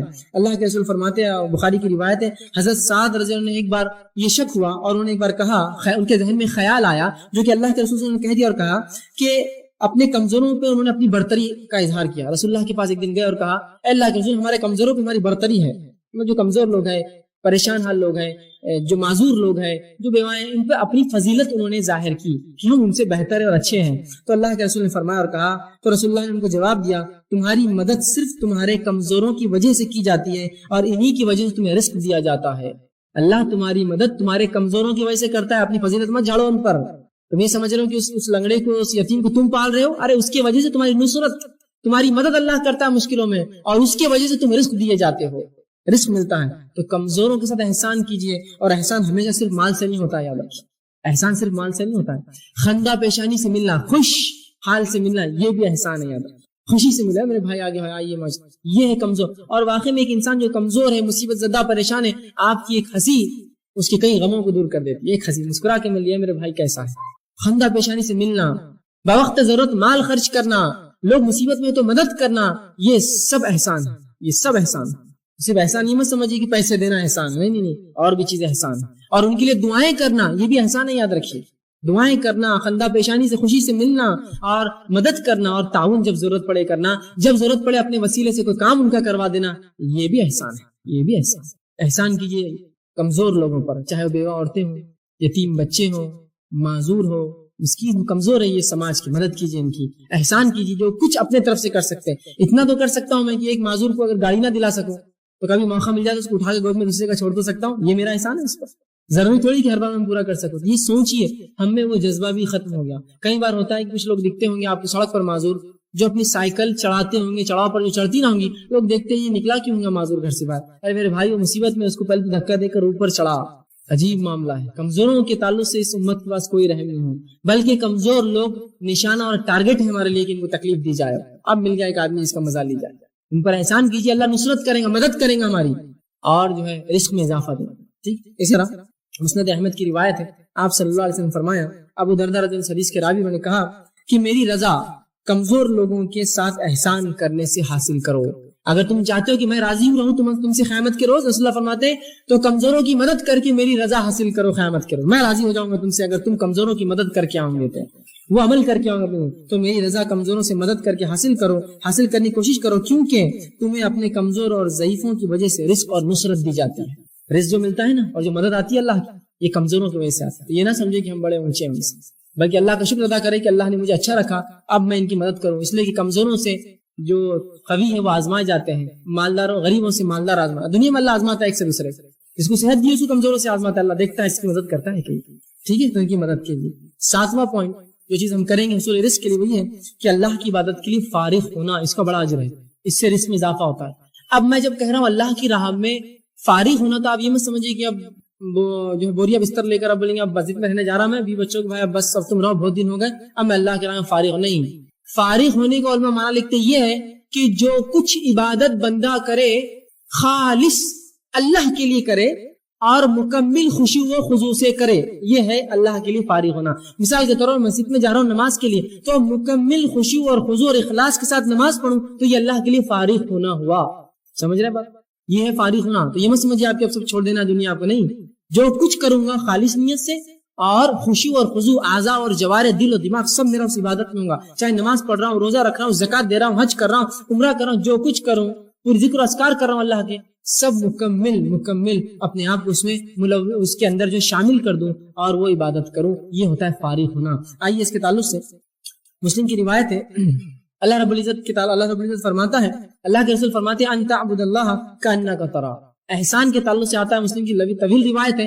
آخری ایک حصہ جبرائیل علیہ السلام نے رسول اللہ سے پوچھا کہ احسان کیا ہے، تو آپ نے فرمایا ان تعبد اللہ کانک تراہ، تو اللہ کی بات ایسے کر جیسے تو اسے دیکھ رہا ہو، فَإِن لَمْ تَكُنْ تَرَى فَإِنَّهُ يَرَى، اگر تو یہ نہ تصور کر سکی وہ تجھے اسے دیکھ رہا ہے تو یہ جان لے اللہ تجھے دیکھ رہا ہے۔ مطلب مکمل طور سے اپنے آپ کو فارغ کر کے اللہ کی بات کر، جیسے تو اللہ کو دیکھتے ہوئے کر رہا ہے اپنے رب کو، اور یہ تصور نہ آئے تو یہ جان لے کہ تیرا رب تجھے دیکھ رہا ہے جب تو عبادت کر رہا ہے، ایسا خالص ہو کے عبادت کر رہا ہے، اعضاء و جوارح پورے اس چیز کے اندر، تو فارغ کرنا یاد رکھیے اس سے فائدہ۔ اسی طرح جو ترمذی کی روایت ہے، ابو ہریرہ رضی اللہ عنہ فرماتے ہیں اللہ کے رسول صلی اللہ علیہ وسلم فرمایا کہ اللہ فرماتا ہے اے آدم کے بیٹے میری عبادت کے لیے اپنے آپ کو فارغ کر، اے آدم کے بیٹے میری عبادت کے لیے اپنے آپ کو فارغ کر، میں تیرے سینے کو تونگری سے بھر دوں گا، میں تیرے سینے کو اطمینان سے اور تجھے جتنا آتا ہے اس میں اطمینان دے دوں گا، سکون دے دوں گا۔ دوسرا فائدہ فرماتے ہیں تجھے بے نیاز کر دوں گا، تجھے ضرورت نہیں کسی سے مانگنے کی، تجھے بے نیاز کر دوں گا، اور ایسا نہ کیا، اگر تو نے فارغ نہ کیا اپنے آپ کو میری عبادت کے لیے، ایسا نہ کیا تو تیرے ہاتھ ایسے کاموں میں الجھا دوں گا جس میں تو پریشان ہوگا، تجھے ایسے کاموں میں ملوث کر دوں گا جس سے تو پریشان ہوگا، اور تیری محتاجی کو کبھی ختم نہیں کروں گا، میں تجھے ہمیشہ محتاج رکھوں گا۔ تو جو بھی عبادت کرے خالص اللہ کے لیے ہم کریں، ٹھیک ہے۔ اسی طرح 8واں نکات جو ہمیں کرنا ہوگا اگر ہم چاہتے ہیں ہمارے رزق میں اضافہ، وہی ہے کہ شرعی علم کے حصول کے لیے جو لوگ اپنے آپ کو فارغ کرتے ہیں ان کی مدد کیجیے، اس کا بڑا اجر ہے۔ جو لوگ شرعی علوم کے لیے اپنے آپ کو فارغ کرتے ہیں، جو لوگ یہ کرتے ہیں کہ اپنے نفسوں کو فارغ کر دیتے ہیں کہ ہم جو ہے شرعی علم حاصل کریں گے اور اس امت کو جو دیں گے، جس طرح سے علماء ہوتے ہیں، حفاظ ہوتے ہیں، ان کی مدد کیجیے، اس سے بھی رزق میں بڑھوتری ہوتی ہے۔ آئیے واقعہ سناتا ہوں، ترمذی اور حاکم کی روایت ہے، انس بن مالک رضی اللہ عنہ فرماتے ہیں اللہ کے رسول صلی اللہ علیہ وسلم کا ایک بھائی آیا جو اپنے دوسرے بھائی کی ایک شکایت لے کر آیا تھا، اور اس نے کہا اے اللہ کے رسول یہ میرا بھائی کیا کرتا ہے، تجارت پر زیادہ آتا نہیں ہے، اور بس جب موقع ملا بھاگ کر آپ کے پاس آتا ہے اور بس آپ کے پاس رہتا ہے، آپ کی ساتھ رہتا ہے اور علم سیکھتا ہے آپ سے۔ تو اللہ مطلب کمپلین شکایت کرنے لگا، اللہ کے رسول نے فرمایا شاید تجھے رزق اسی کی وجہ سے دیا جاتا ہے، اس طرح بھائی کے شرعی علم سیکھنے کی بنیاد پر ہی شاید تجھے اللہ رزق دیتا ہے۔ تو شرعی علوم کے لیے جو فارغ ہوتے ہیں ان پہ خرچ کیجیے۔ ان پہ خرچ کیجیے. عبداللہ بن مبارک رحمہ اللہ جو کہ امام بخاری کے بہرحال استاد بھی ہیں، ان سے جب کسی نے پوچھا کہ میں صدقہ کس کو دوں، اگر میں کچھ خرچ کرنا چاہوں تو کس پہ خرچ کروں، تو انہوں نے کہا کہ تو علماء پر خرچ کر، اس لیے کہ تیرا سب سے بہترین صدقہ ہوگا، سب سے زیادہ اجر دیں گے. جو فارغ کر لیتے اپنے آپ کو اللہ کے دین کے لیے خاص، ان پر خرچ کرنا اس کا بڑا اجر و ثواب. آج ہم نے یہ مسئلہ چھوڑ ہی دیا. جو لوگ اللہ کے لیے فارغ ہوتے ہیں ان پر خرچ نہیں کرتے ہیں، اور ان کو سب سے منیمم تنخواہ پر لا کر چھوڑ. اللہ سبحانہ تعالیٰ سورہ کہف سورہ نمبر 18 آیت نمبر اس کی 7 میں فرماتا اور کہتا ہے ان جعلنا ما علی الارض زینۃ لها لیبلوہم ایہم احسن عملا. اللہ فرماتا اور کہتا ہے کہ روئی زمین پر جو ہے ہم نے اسے زمین کی رونق کا باعث بنا دیا ہے. زمین کے اوپر تمام جو چیزیں ہیں ہم نے اسے رونق کا باعث بنا دیا، جو کچھ اللہ نے اس میں پیدا کیا اس میں رکھا ہے. اور آگے فرمایا لہا لیبلوہم ایہم احسن عملا، تاکہ تمہیں آزمائے تم میں کون ہے جو اچھے اعمال کرتا ہے. تو گویا زمین پہ جو کچھ اللہ نے پھیلا رکھا ہے یہ اللہ رب العزت کا ایک ٹیسٹ ہے کہ اللہ فرما رہا ہے کہ ہم نے زمین پہ جو کچھ ہے اس کو زینت بنایا ہے، اور اس کے ذریعے ہم تمہارا امتحان لیتے ہیں کہ کون اس میں اچھے اعمال کرتا ہے. زینت وہ چیز ہوتی ہے جو انسان کی نظروں میں چمکے، جس کی طرح وہ متوجہ ہو، جو وہ کرنا چاہے. تو جو کچھ زمین میں ہے یہ زینت ہے، اور اس کے ذریعے اللہ آزماتا ہے کون ہے جو اس کے اندر جو ہے اچھے اعمال کرتا ہے. اللہ نے کیا کچھ دنیا میں نہیں بنایا، اور اس کے بعد اس کی مناہیاں دے دی کہ یہ حرام ہے اور یہ حلال ہے، اور پھر آزما رہا ہے اب کون ہے جو حرام سے بچتا ہے اور کون ہے حلال کی طرف جاتا ہے اور اچھے اعمال کرتا ہے. تو گویا یہاں بھی جو اللہ فرما رہا ہے کہ دنیا جو اس نے بنائی، تمام چیزیں جو بنائی، یہ بھی ایک قسم کا ٹیسٹ اور آزمائش ایک مومن کے لیے یاد رکھیں. اسی طرح اللہ سبحانہ تعالیٰ فرماتا ہے سورہ انبیاء سورہ نمبر 21 اس کی آیت نمبر 35 میں اللہ کہتا ہے اور فرماتا ہے وَنَبْلُوَكُمْ بِالشَّرِّ وَالْخَيْرِ فِتْنَةٌ وَإِلَيْنَا تُرْجَعُونَ. اللہ فرماتا اور کہتا ہے ہم بطریق امتحان، ہم بطریق آزمائش تم میں سے ہر ایک کو برائی اور اچھائی سے جو ہے ٹیسٹ کرتے ہیں. ہم بطریق امتحان تم میں سے ہر شخص کو اچھائی دے کر اور برائی دے کر جو ہے جانچتے ہیں، امتحان کرتے ہیں، بھلائی میں مبتلا کرتے ہیں، اور تم سب کو ہماری طرف لوٹ کر آنا ہے. تو اس آیت میں اللہ یہ فرما رہا ہے کہ یہ ہمارا طریقہ ہے کہ ہم ایسا ٹیسٹ کرتے ہیں، ایسا امتحان لیتے ہیں لوگوں کو اچھائی دے کر اور برائی دے کر، شر اور خیر دے کر.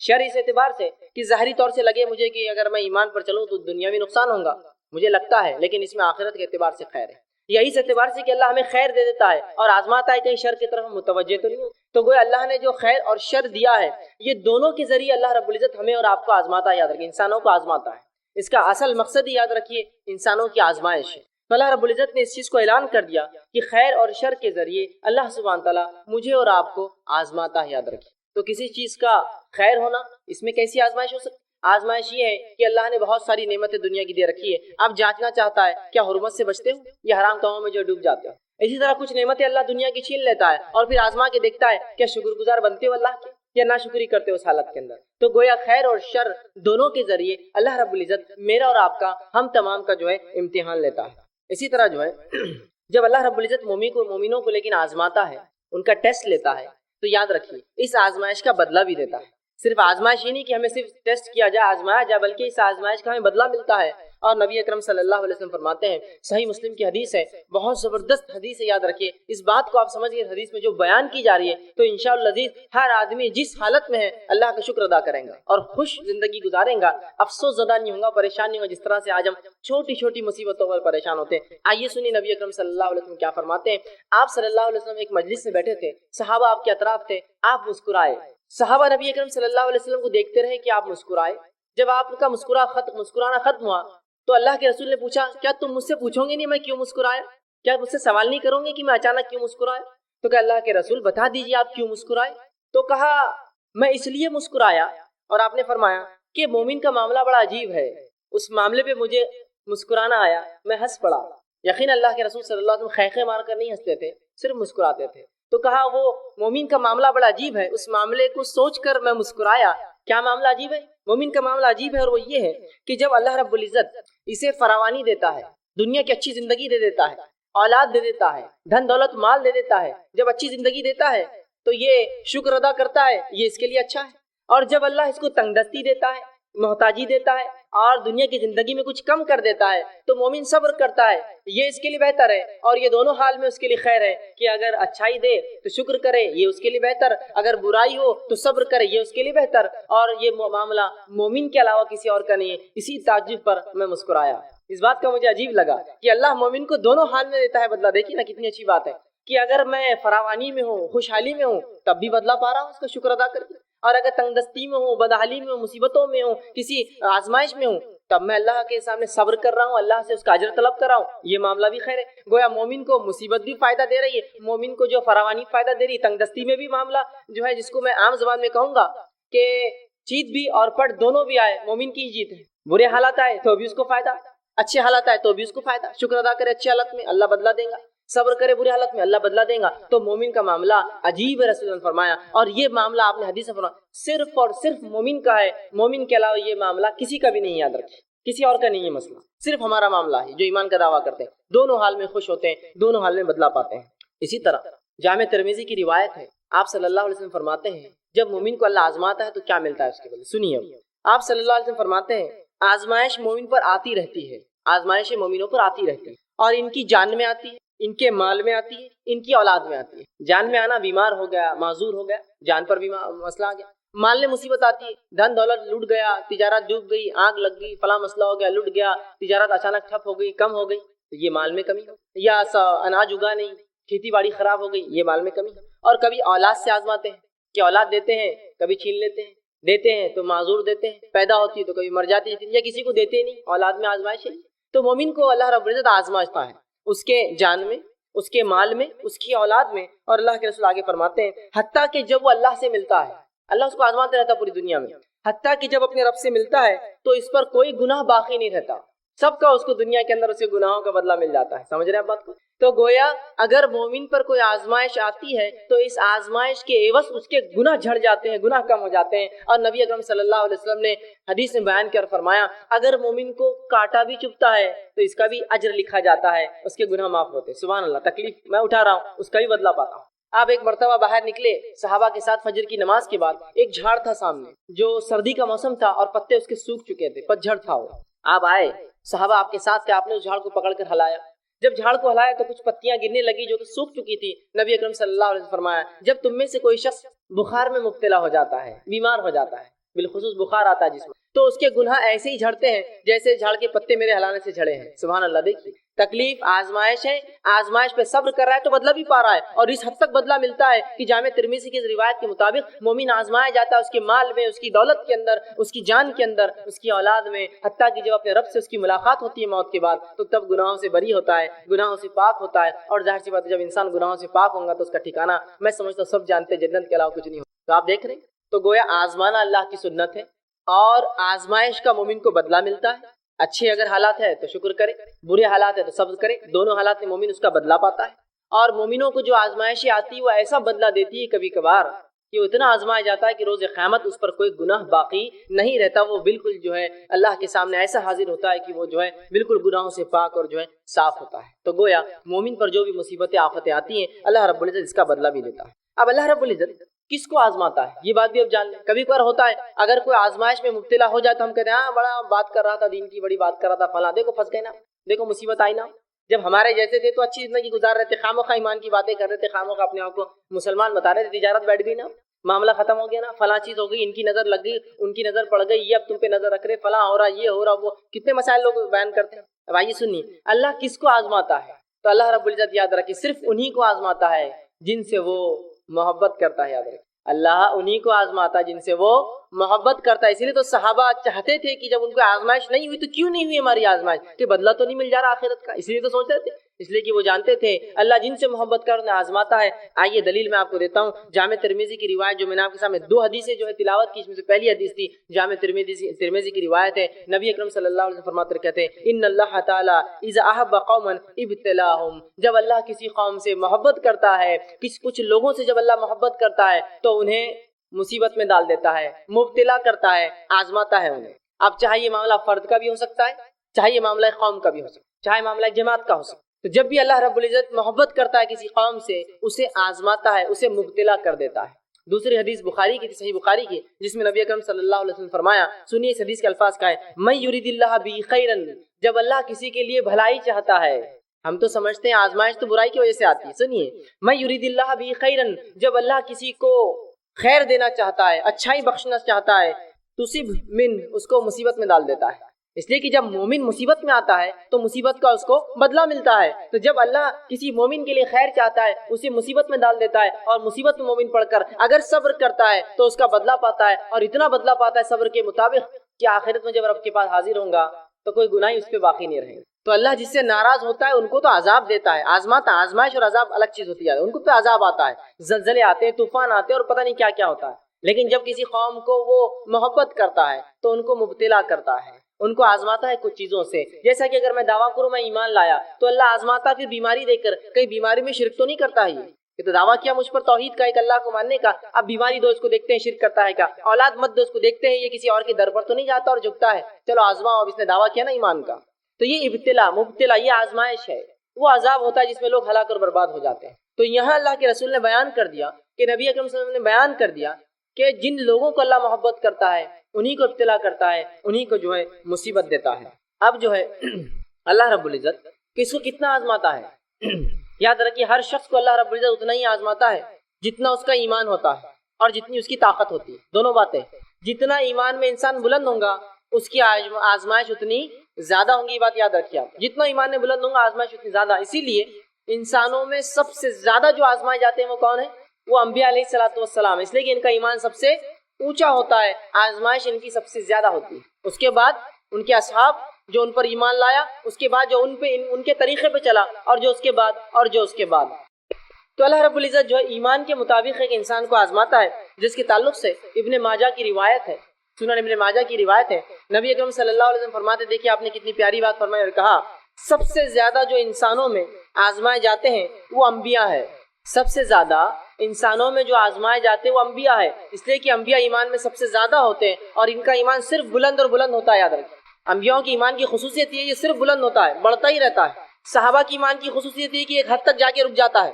عام لوگوں کی ہم لوگوں کی ایمان کی خصوصیت یہ کہ چڑھتا اور کم ہوتا ہے, اترتا ہے اور چڑھتا ہے, زیادہ اور کم ہوتا رہتا ہے. تو فرمایا سب سے زیادہ جو لوگوں میں آزمائے جاتے ہیں وہ انبیاء ہے, وہ ہماری جماعت ہے, انبیاء کی جماعت ہے. اس کے بعد آپ صلی اللہ علیہ وسلم فرمایا اس کے بعد دوسرے لوگ جو آزمائے جاتے ہیں وہ ہے جو علماء حق ہوتے ہیں, جو انبیاء کے وارث ہوتے ہیں اور حق کی بات, نبیوں کی بات انسانوں تک پہنچاتے ہیں. یہ دوسرے لوگ ہیں جو سب سے زیادہ آزمائے جاتے ہیں, علماء حق. اور پھر آپ صلی اللہ علیہ وسلم نے آگے فرمایا اور کہا کہ ان میں سے کچھ لوگ مطلب انبیاء اور علماء, اور پھر فرمایا پھر اس کے بعد صالحین, نیکوکار, جو صالح لوگ ہوتے ہیں, اچھے لوگ ہوتے ہیں, نیکوکار ہوتے ہیں, یہ تیسرے نمبر پہ آزمائے جاتے ہیں. تو پہلے نمبر پہ انبیاء, دوسرے نمبر پہ علماء حق, تیسرے پہ صالحین. اور فرمایا ان میں سے کچھ ایسے بھی تھے, انبیاء میں سے, علماء حق میں سے, صالحین میں سے ایسے بھی تھے کہ اللہ نے اتنا کڑا آزمایا, ایسی بیماریوں میں ان کو ڈالا کہ ان کے جسم کے اندر ان بیماریوں کی وجہ سے کیڑے پڑ جاتے تھے. اگر آج کے دور میں کسی انسان کو میں دیکھوں جس کی جسم میں کیڑے پڑ جاتے, میں کہوں گا یہ تو بڑا بدبخت ہوگا, غلیظ ہوگا, پتہ نہیں کیا کیا کیا ہوگا. میں یہ نہیں سوچوں گا اس کی آزمائش ہے ایمان کے مطابق, وہ آزمائش ہے اس کی. تو کہا کچھ ایسے تھے انبیاء اور ایسے صالحین گزرے ہیں, ایسے علماء گزرے ہیں جن کو اللہ نے ایسا آزمایا کہ جسم میں بیماری دے دی جس سے ان کے جسم میں کیڑے پڑ گئے. اور فرمایا اس کے بعد اور کچھ کو ایسے آزمایا کہ اتنی غربت دی, جسم سے پہلے آزمایا کیڑے پڑ گئے, ایسی غربت دی کہ پہننے کو ٹاٹ کے کپڑے ہوتے تھے. ٹاٹ جو سب سے بدترین, سب سے کھدڑ, سب سے موٹا کپڑا ہوتا ہے, جو کوئی پہنتا نہیں ہے, ہوتا ہے نا موٹا کپڑا. تو اتنے غریب تھے مالی اعتبار سے کہ ٹاٹ پہنا کرتے تھے, کپڑے بھی نصیب نہیں ہوتے تھے, ٹاٹ پہنا کرتے تھے. اور کچھ تو ایسے تھے, ان میں رسول اللہ صلی اللہ علیہ وسلم فرماتے ہیں کہ جو کچھ غریب اتنے کہ انہوں نے ٹاٹ کا کپڑا پہنتے تھے, لیکن وہ اس حالت میں انبیاء, علماء اور صالحین اس حالت میں اتنے خوش تھے جتنے تم اچھی حالت میں بھی خوش نہیں رہتے ہو. یہ انبیاء, صالحین, علماء ایسی حالت میں جب جسم میں وہ کیڑے پڑ گئے ہیں, پہننے غربت سے کپڑے تک نہیں ہیں, اتنے خوش تھے کہ تم مست حالت میں, اچھی حالت میں بھی جتنے خوش نہیں ہوتے ہو, یہ اس سے زیادہ خوش تھے یہ لوگ. تو پتہ چلا انبیاء علیہ الصلوۃ والسلام, علماء حق اور نیکوکاروں کا اللہ آزماتا ہے, اور یہ آزمائش میں ان کے لیے مزہ ہے, لطف ہے. اس لیے کہ رسول اللہ نے بیان کر دیا تم جتنے اچھی حالت میں خوش نہیں ہوتے ہو, یہ اس سے زیادہ اس حالت میں خوش تھے جب انہیں اللہ رب العزت نے آزمایا. تو آزمائش یاد رکھیے اللہ انہی کے ساتھ کرتا ہے جن سے محبت کرتا ہے. ہر آزمائش کے بدلے بدلہ انسان کو بدلہ ملتا ہے, اجر ملتا ہے, اور جتنا زیادہ ایمان اتنی زیادہ آزمائش اور اتنا زیادہ بدلہ بھی ملتا ہے. جیسے کہ نبیوں میں جن کو اللہ نے بیماری سے آزمایا, ان میں ایوب علیہ السلام ایک بہت زبردست مثال ہے. نبی اکرم صلی اللہ علیہ وسلم فرماتے ہیں ایوب علیہ السلام 18 سال بیمار رہے, اس حد تک بیمار ہوئے کہ جسم سڑ چکا تھا بیماری سے, اور تمام خاندان کے افراد بھاگ گئے تھے چھوڑ کر, سوائے بیوی کے اور 2 رشتہ داروں کے جو روزانہ یا کبھی کبھار آ کر ملا کرتے تھے, باقی سب بھاگ گئے تھے چھوڑ کر. جب 18 سال گزر گئے تو وہ جو 2 لوگ ملنے آیا کرتے تھے ان کو شک ہوا اور دونوں نے ایک دوسرے سے کہا کہیں ایوب نے کوئی بہت بڑا گناہ تو نہیں کیا جو اللہ اتنا اس کو آزما رہا ہے کہ 18 سال سے اس کی بیماری کو شفا نہیں ملتی ہے، وہ بیمار ہے، غربت آ گئی، اس کی اولاد مر گئی، اس کا سب کچھ لٹ گیا اور اس کا جسم تک خراب ہو گیا اور سڑ گیا، تو کہیں ایوب نے کوئی گناہ تو نہیں کیا جو اللہ اس کو اتنا آزما رہا ہے، اتنا تکلیف دے رہا ہے؟ بہرحال وہ یہ بات کرتے ہوئے آ ہی رہے تھے۔ رسول اللہ فرماتے کہ ایوب علیہ السلام جو ہے بیت الخلاء کے لیے گئے، ان کی بیوی ان کے ساتھ تھی۔ جب وہ گئے تو اللہ نے 18 سال بعد ان کی بیماری سے شفا دے دی، شفا یاب ہو گئے، نئی جسم دے دی اور جوان بنا دیا ان کو۔ جب وہ جوان ہو کر بیت الخلاء سے واپس آئے تو ان کی بیوی نے ان کو پہچانا نہیں، پھر تو ان سے پوچھا کہ کیا تم نے اللہ کے نبی ایوب جو بیمار ہے اس کو دیکھا ہے؟ اور دیکھنے دکھانے میں ایوب بالکل تمہارے جیسا دکھتا تھا جب جوان تھا، حالانکہ وہ خود ایوب علیہ السلام۔ تو دیکھیے 18 سال ایوب علیہ السلام کو اللہ رب العزت نے جسمانی بیماریوں سے، مال کی کمی سے، اولاد کی کمی سے آزمایا۔ تو اللہ جن لوگوں کو آزماتا ہے یاد رکھیے ان سے اللہ محبت کرتا ہے، اس لیے آزماتا ہے، اور جتنی آزمائش زیادہ ہوتی ہے اللہ رب العزت اتنا زیادہ انسانوں کو اس آزمائش کے بدلے میں جو ہے بدلہ دیتا ہے، اجر دیتا ہے اور ثواب پہنچاتا ہے۔ کہ اللہ رب العزت جو ہے کتنا آزماتا ہے لوگوں کو۔ کیا ایسا تو نہیں اللہ مجھے اتنا آزمائیں گا کہ میں جس کو برداشت نہ کر سکوں؟ کہیں ایسا تو نہیں کہ اللہ ہمیں اتنا آزمائیں گا کہ میں برداشت نہ کر سکوں؟ لوگ کہتے ہیں میں بیمار ہوں، یہ برداشت کے باہر ہے، وہ مصیبت برداشت کے باہر ہے، یہ مال کی کمی برداشت کے باہر ہے۔ تو کیا اللہ لوگوں کو ان کے طاقت سے زیادہ آزماتا ہے؟ آئیے سنیے، اللہ رب العزت کبھی بھی انسانوں کو ان کی طاقت سے زیادہ نہیں آزماتا، یاد رکھیں۔ اس لیے کہ اللہ سبحانہ تعالیٰ نے قرآن کے اندر سورہ بقرہ سورہ نمبر 2 آیت نمبر 286 میں فرمایا اور کہا لا یکلف اللہ نفسا الا وسعها، اللہ کسی انسان کو اس کے طاقت سے زیادہ نہیں آزماتا، اللہ کسی نفس کو اس کے طاقت، اس کے برداشت سے زیادہ نہیں آزماتا۔ تو یہ بات طے ہے کہ اللہ سبحانہ تعالیٰ مجھے اور آپ کو ہماری طاقت سے زیادہ نہیں آزمائیں گا۔ جتنی طاقت ہے، جتنی قوت ہے ہم میں، اتنی ہی صرف ہماری آزمائش ہونے والی ہے، اس سے زیادہ یاد رکھیے میری اور آپ کی آزمائش نہیں ہوتی ہے۔ تو ایک انسان کو جس کو اللہ محبت کرتا ہے آزماتا ہے تو اس کا بدلہ دیتا ہے۔ آزمائش ان کی ہوتی ہے جن سے محبت کرتا ہے، اور اتنا ہی آزماتا ہے جتنی مجھ میں اور آپ میں آزمائش برداشت کرنے کی طاقت ہوتی ہے، اتنا ہی آزماتا ہے۔ تو اگر کوئی انسان بیمار ہے تو یہ بیماری برداشت کرنے کی طاقت تھی تبھی اللہ نے دی۔ کوئی انسان غربت میں ہے، یہ غربت برداشت کرنے کی طاقت تھی تبھی اللہ نے دی، یاد رکھیں۔ کیوں؟ تو اللہ رب العزت کسی پر ظلم نہیں کرتا، یاد رکھیے یہ بات طے ہے۔ اب آئیے آگے ہم دیکھتے ہیں جب ہماری آزمائش ہو، اور ایسی آزمائش جو بھی آزمائش ہے وہ ہم برداشت کر سکتے ہیں، ہم ایسی حالت میں کیا کریں؟ جب اللہ ہمیں آزما رہا ہے تو ہم ایسی حالت میں کیا کریں؟ تو سب سے پہلی چیز، جب بھی آزمائش آئے ہمیں صبر کرنا چاہیے، اور اللہ سے توقع رکھنی چاہیے کہ اس آزمائش کے بدلے اللہ ضرور بھی ضرور ہمیں بدلہ دے گا، بہترین اجر دے گا۔ جب بھی ہم پر آزمائش آئے تو ایک مومن کا کام ہے 2 کام کرے، پہلا صبر کرے اور دوسرا اللہ سے امید کرے کہ اللہ رب العزت اس آزمائش کے بدلے مجھے اور آپ کو اجر دینے والا، یاد رکھیں۔ آئیے اس کے تعلق سے سنن نسائی کی حدیث ہے، نبی اکرم صلی اللہ علیہ وسلم فرماتے ہیں کہ اللہ رب العزت نبی اکرم صلی اللہ علیہ وسلم فرماتے ہیں کہ جب اللہ کسی مومن بندے سے کوئی چہیتی چیز اس کی چھین لیتا ہے، جب اللہ کسی مومن بندے سے اس کی چہیتی چیز چھین لیتا ہے، محبت والی چیز جس کو وہ چاہتا ہے، جس کو پسند کرتا ہے، اگر اللہ رب العزت ایسی کوئی چیز چھین لیتا ہے اور اس پر وہ صبر کرتا ہے، یہ نہیں کرتا ہے کہ اللہ میرے گھر ملا تھا کیا، میری اولاد ملی تھی کیا، میں ہی ملا تھا کیا، یہ نہیں، صبر کرتا ہے کہ جو اللہ نے کرنا تھا کیا، میں صبر کرتا ہوں، اور صبر کرتا ہے اور اجر طلب کرتا ہے، اللہ مجھے اس کا بدلہ دے اس نقصان کا، تو رسول اللہ فرماتے ہیں تو اس شخص کا بدلہ سوائے جنت کے اور کچھ بھی نہیں ہوتا ہے۔ جب ایک اللہ کسی کو آزماتا ہے، اس آزمائش پہ وہ صبر کرتا ہے، اللہ سے توقع کرتا ہے اللہ اس آزمائش کا مجھے بدلہ دے، تو رسول اللہ صلی اللہ علیہ وسلم فرماتے ہیں ایسے شخص کو سوائے جنت کے اللہ کچھ نہیں دیتا۔ مطلب آزمائش میں جب آدمی صبر کرتا ہے تو اللہ اس کو جنت اس کے بدلے میں عطا کرتا ہے۔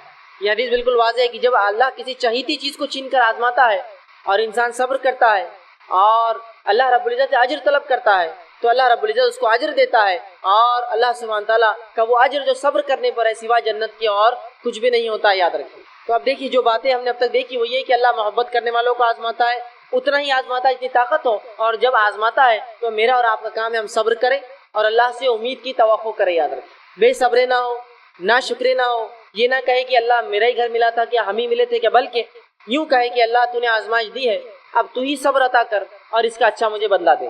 اگر ایسا معاملہ اگر ہو جائے مومن کا تو دیکھیے اس کے لیے اچھے حالات بھی خیر ثواب کا باعث، برے حالات بھی خیر ثواب کا باعث بن جاتے ہیں۔ اب آئیے ایک بنیادی سوال، اللہ کیوں آزماتا ہے؟ اللہ کیوں آزماتا ہے؟ کسی کو آزماتا ہے، بدلہ دیتا ہے، فائدہ سب، آزماتا کیوں ہے؟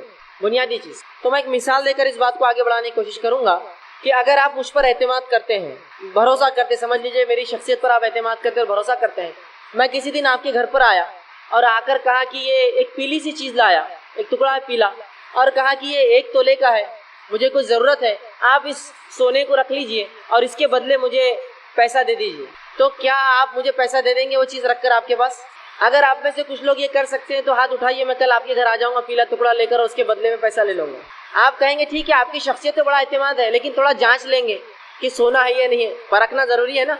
آپ کی شخصیت ٹھیک ہے, آپ پر اعتماد ہے, آپ بہت اچھے ہیں, لیکن جانچنا ضروری بھی تو ہے, جو چیز آپ دے رہے ہیں کیا وہ درست ہے, وہ صحیح ہے.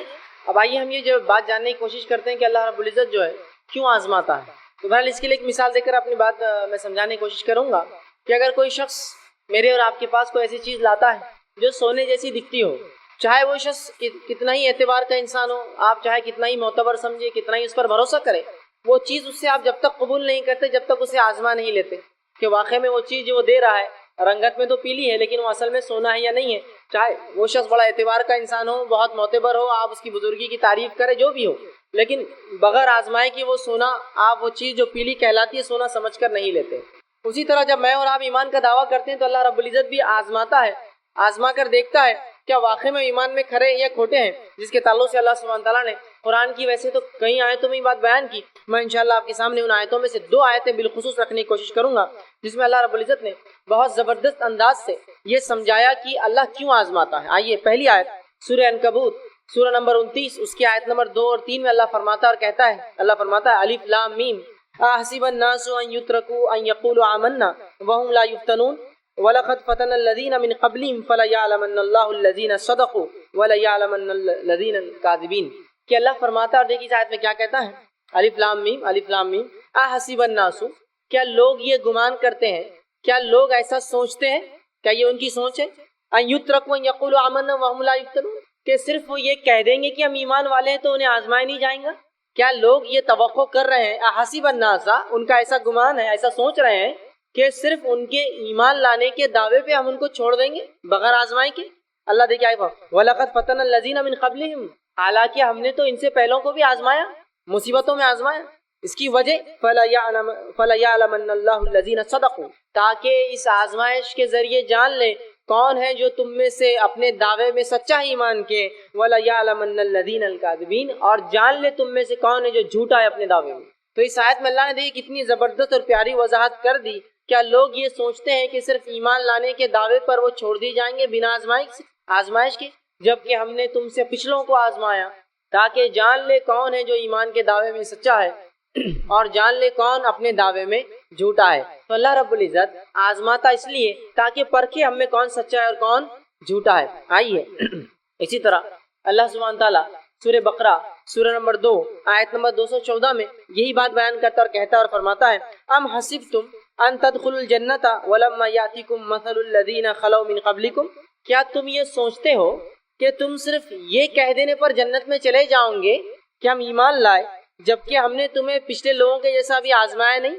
کیا تم یہ سوچ بیٹھے ہو, ام حسبتم ان تدخلوا الجنہ, کیا تم یہ سوچتے ہو کہ جنت میں تم یوں ہی چلے جاؤ گے, ولما یاتکم مثل الذین خلوا من قبلکم, جبکہ ہم نے ابھی تمہیں پچھلوں کے جیسا کہاں آزمایا, پچھلے لوگ جب ایمان لاتے ہم انہیں آزماتے. تو کیا تم یہ سمجھتے ہو اے صحابہ, یہ آیت صحابہ کے لیے آئی تھی, کیا تم سمجھتے ہو کہ محمد صلی اللہ علیہ وسلم پر ایمان لانے کا بس دعویٰ کرو گے اور جنت میں چلے جاؤ گے, جبکہ ہم نے ابھی پچھلوں کے جیسا کہاں آزمایا تم کو. آگے فرمایا مستہم البأساء والضراء, اور انہیں ہم بیماریوں سے آزماتے تھے اور مصیبتوں میں ہم نے ان کو ڈال کر انہیں آزمایا. اور کیسا آزمایا, ضراء وزلزلوا حتى يقول الرسول والذین معه متى نصر اللہ, اتنا آزمایا, ایسا جھنجھوڑا, اتنا جھنجھوڑا کہ پکار اٹھے ان کے انبیاء اور رسول, حتیٰ یقول الرسول والذین آمنوا معه, حتیٰ کہ ان کے انبیاء اور ایمان والے پکار اٹھے متى نصر اللہ, اللہ کی مدد آخر اب کب آئیں گی. کتنے آزمائے گئے اندازہ لگائیے, بیماریوں سے, مشکلات سے دنیا کی اتنی آزمائے گئے کہ اللہ فرماتا ہے کہ ان کے انبیاء اور رسول اور ان کے متبعین پکار اٹھے ایمان والے, اللہ کی مدد آخر کب آئیں گی. اللہ نے فرمایا الا ان نصر اللہ قریب, سن لو اللہ کی مدد بہت قریب ہے. تو کیسے جھنجھوڑے گئے, اتنا آزمایا اللہ نے پچھلے لوگوں کو کہ ابھی تو کچھ بھی نہیں ہوا صحابہ کے ساتھ. اور جو انہوں نے آزمائشیں برداشت کی, میں سمجھتا ہوں ان کے پوروں کی ایک صحابی کی جو آزمائش ہوئی ایمان لانے کی وجہ سے, میں سمجھتا ہوں ایسی بڑی بڑی امتیں ہم میں گزری جن کے پورا ملا کر بھی اتنی آزمائش کبھی ایمان کی وجہ سے نہیں ہوئی ہماری. ہو سکتا ہے کچھ لوگوں کی ہوئی ہو، لیکن ایسی بڑی بڑی امتیں گزری ہم میں، ایسی نسلیں گزری جن کو کبھی ایمان کی وجہ سے تکلیف نہیں آئی ہم میں سے، جو صحابہ نے برداشت. تو اللہ نے صحابہ کو خطاب کر کے کہا کیا تم یہ سوچتے ہو کہ تم جنت میں ہی چلے جاؤ گے، جبکہ پچھلوں کو ہم نے کتنا آزمایا، بیماریوں سے، مال کی کمی سے، دنیاوی آفات سے اتنا آزمایا، اتنا جھنجھوڑا کہ ان کے انبیاء علیہ الصلوۃ والسلام، ان کے رسول پکار اٹھے اور ان کے پیروکار متبعین کہ آخر اللہ کی مدد کب آئیں گی. اللہ کی مدد، اللہ نے کہا سن لو اللہ کی مدد بہت قریب ہے. تو لوگ بہت سخت آزمائے گئے، اللہ رب العزت نے آزمایا. اور جو لوگ آزمائے جاتے ہیں اور آزمائش میں صبر کرتے ہیں، اللہ رب العزت انہیں بدلہ دیتا ہے. قرآن میں اللہ رب العزت نے سورہ بقرہ سورہ نمبر 2 آیت نمبر 155 سے آگے بیان کیا. یہ بہت ہی مشہور اور معروف قرآن کی آیتیں ہیں، بار بار ان آیتوں کو ہم سنتے ہیں. اللہ فرماتا ہے وَلَنَبْلُوَنَّكُمْ بِشَيْءٍ مِّنَ الْخَوْفِ وَالْجُوعِ نَقْصٍ مِّنَ الْأَمْوَالِ وَالْأَنفُسِ وَالثَّمَرَاتِ فَبَشِّرِ الصَّابِرِينَ. کیا فرما رہا ہے اللہ؟ وَلَنَبْلُوَنَّكُمْ بِشَيْءٍ مِّنَ الْخَوْفِ، ہم ضرور بضرور تمہیں مبتلا کریں گے، آزمائیں گے، خوف سے، والجوع اور بھوک سے، ونقص من الاموال والانفس والثمرات اور کمی سے، مال کی اور جان کی اور پھلوں کی. اور جو ان تمام کی آزمائشوں پر صبر کرے فبشر الصابرین، تو ایسے صبر کرنے والوں کو خوشخبریاں سنا دو.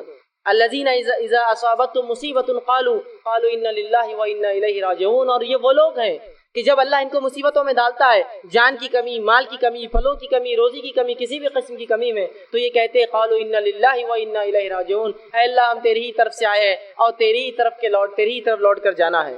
اولئک علیہم صلوات من ربہم ورحمہ واولئک هم المہتدون. اور یہی وہ لوگ ہیں جن پر اللہ کی رحمتیں اور نوازشیں ہو کر رہیں گی. واولئک هم المہتدون. اور اے نبی یہی وہ لوگ ہیں جو ہدایت یافتہ ہے، جو صبر کرے ان تمام تکلیفوں پر.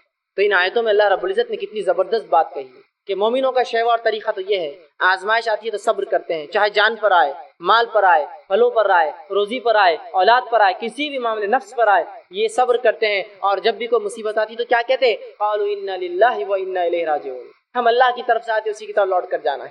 ایسے ہی لوگوں پر اللہ کہہ رہا ہے اولئک علیہم صلوات من ربہم ورحمہ، ایسے ہی لوگوں پر اللہ کی رحمتیں اور نوازشیں ہو کر رہیں گی. واولئک هم المہتدون. اور یاد رکھ لو یہی لوگ ہدایت یافتہ ہیں. ہدایت پر تو وہی ہے جو آزمائے گئے ہیں. تو یہاں بھی دیکھیے آزمائش کو کسوٹی بتایا گیا ہدایت، آزمائش کو کسوٹی بتایا گیا ایمان والوں کی، آزمائش کو یہ بات بتائے گی کہ جو آزمایا جائیں گا اس کے اللہ رب العزت جو ہے بہترین بدلہ دیں گا.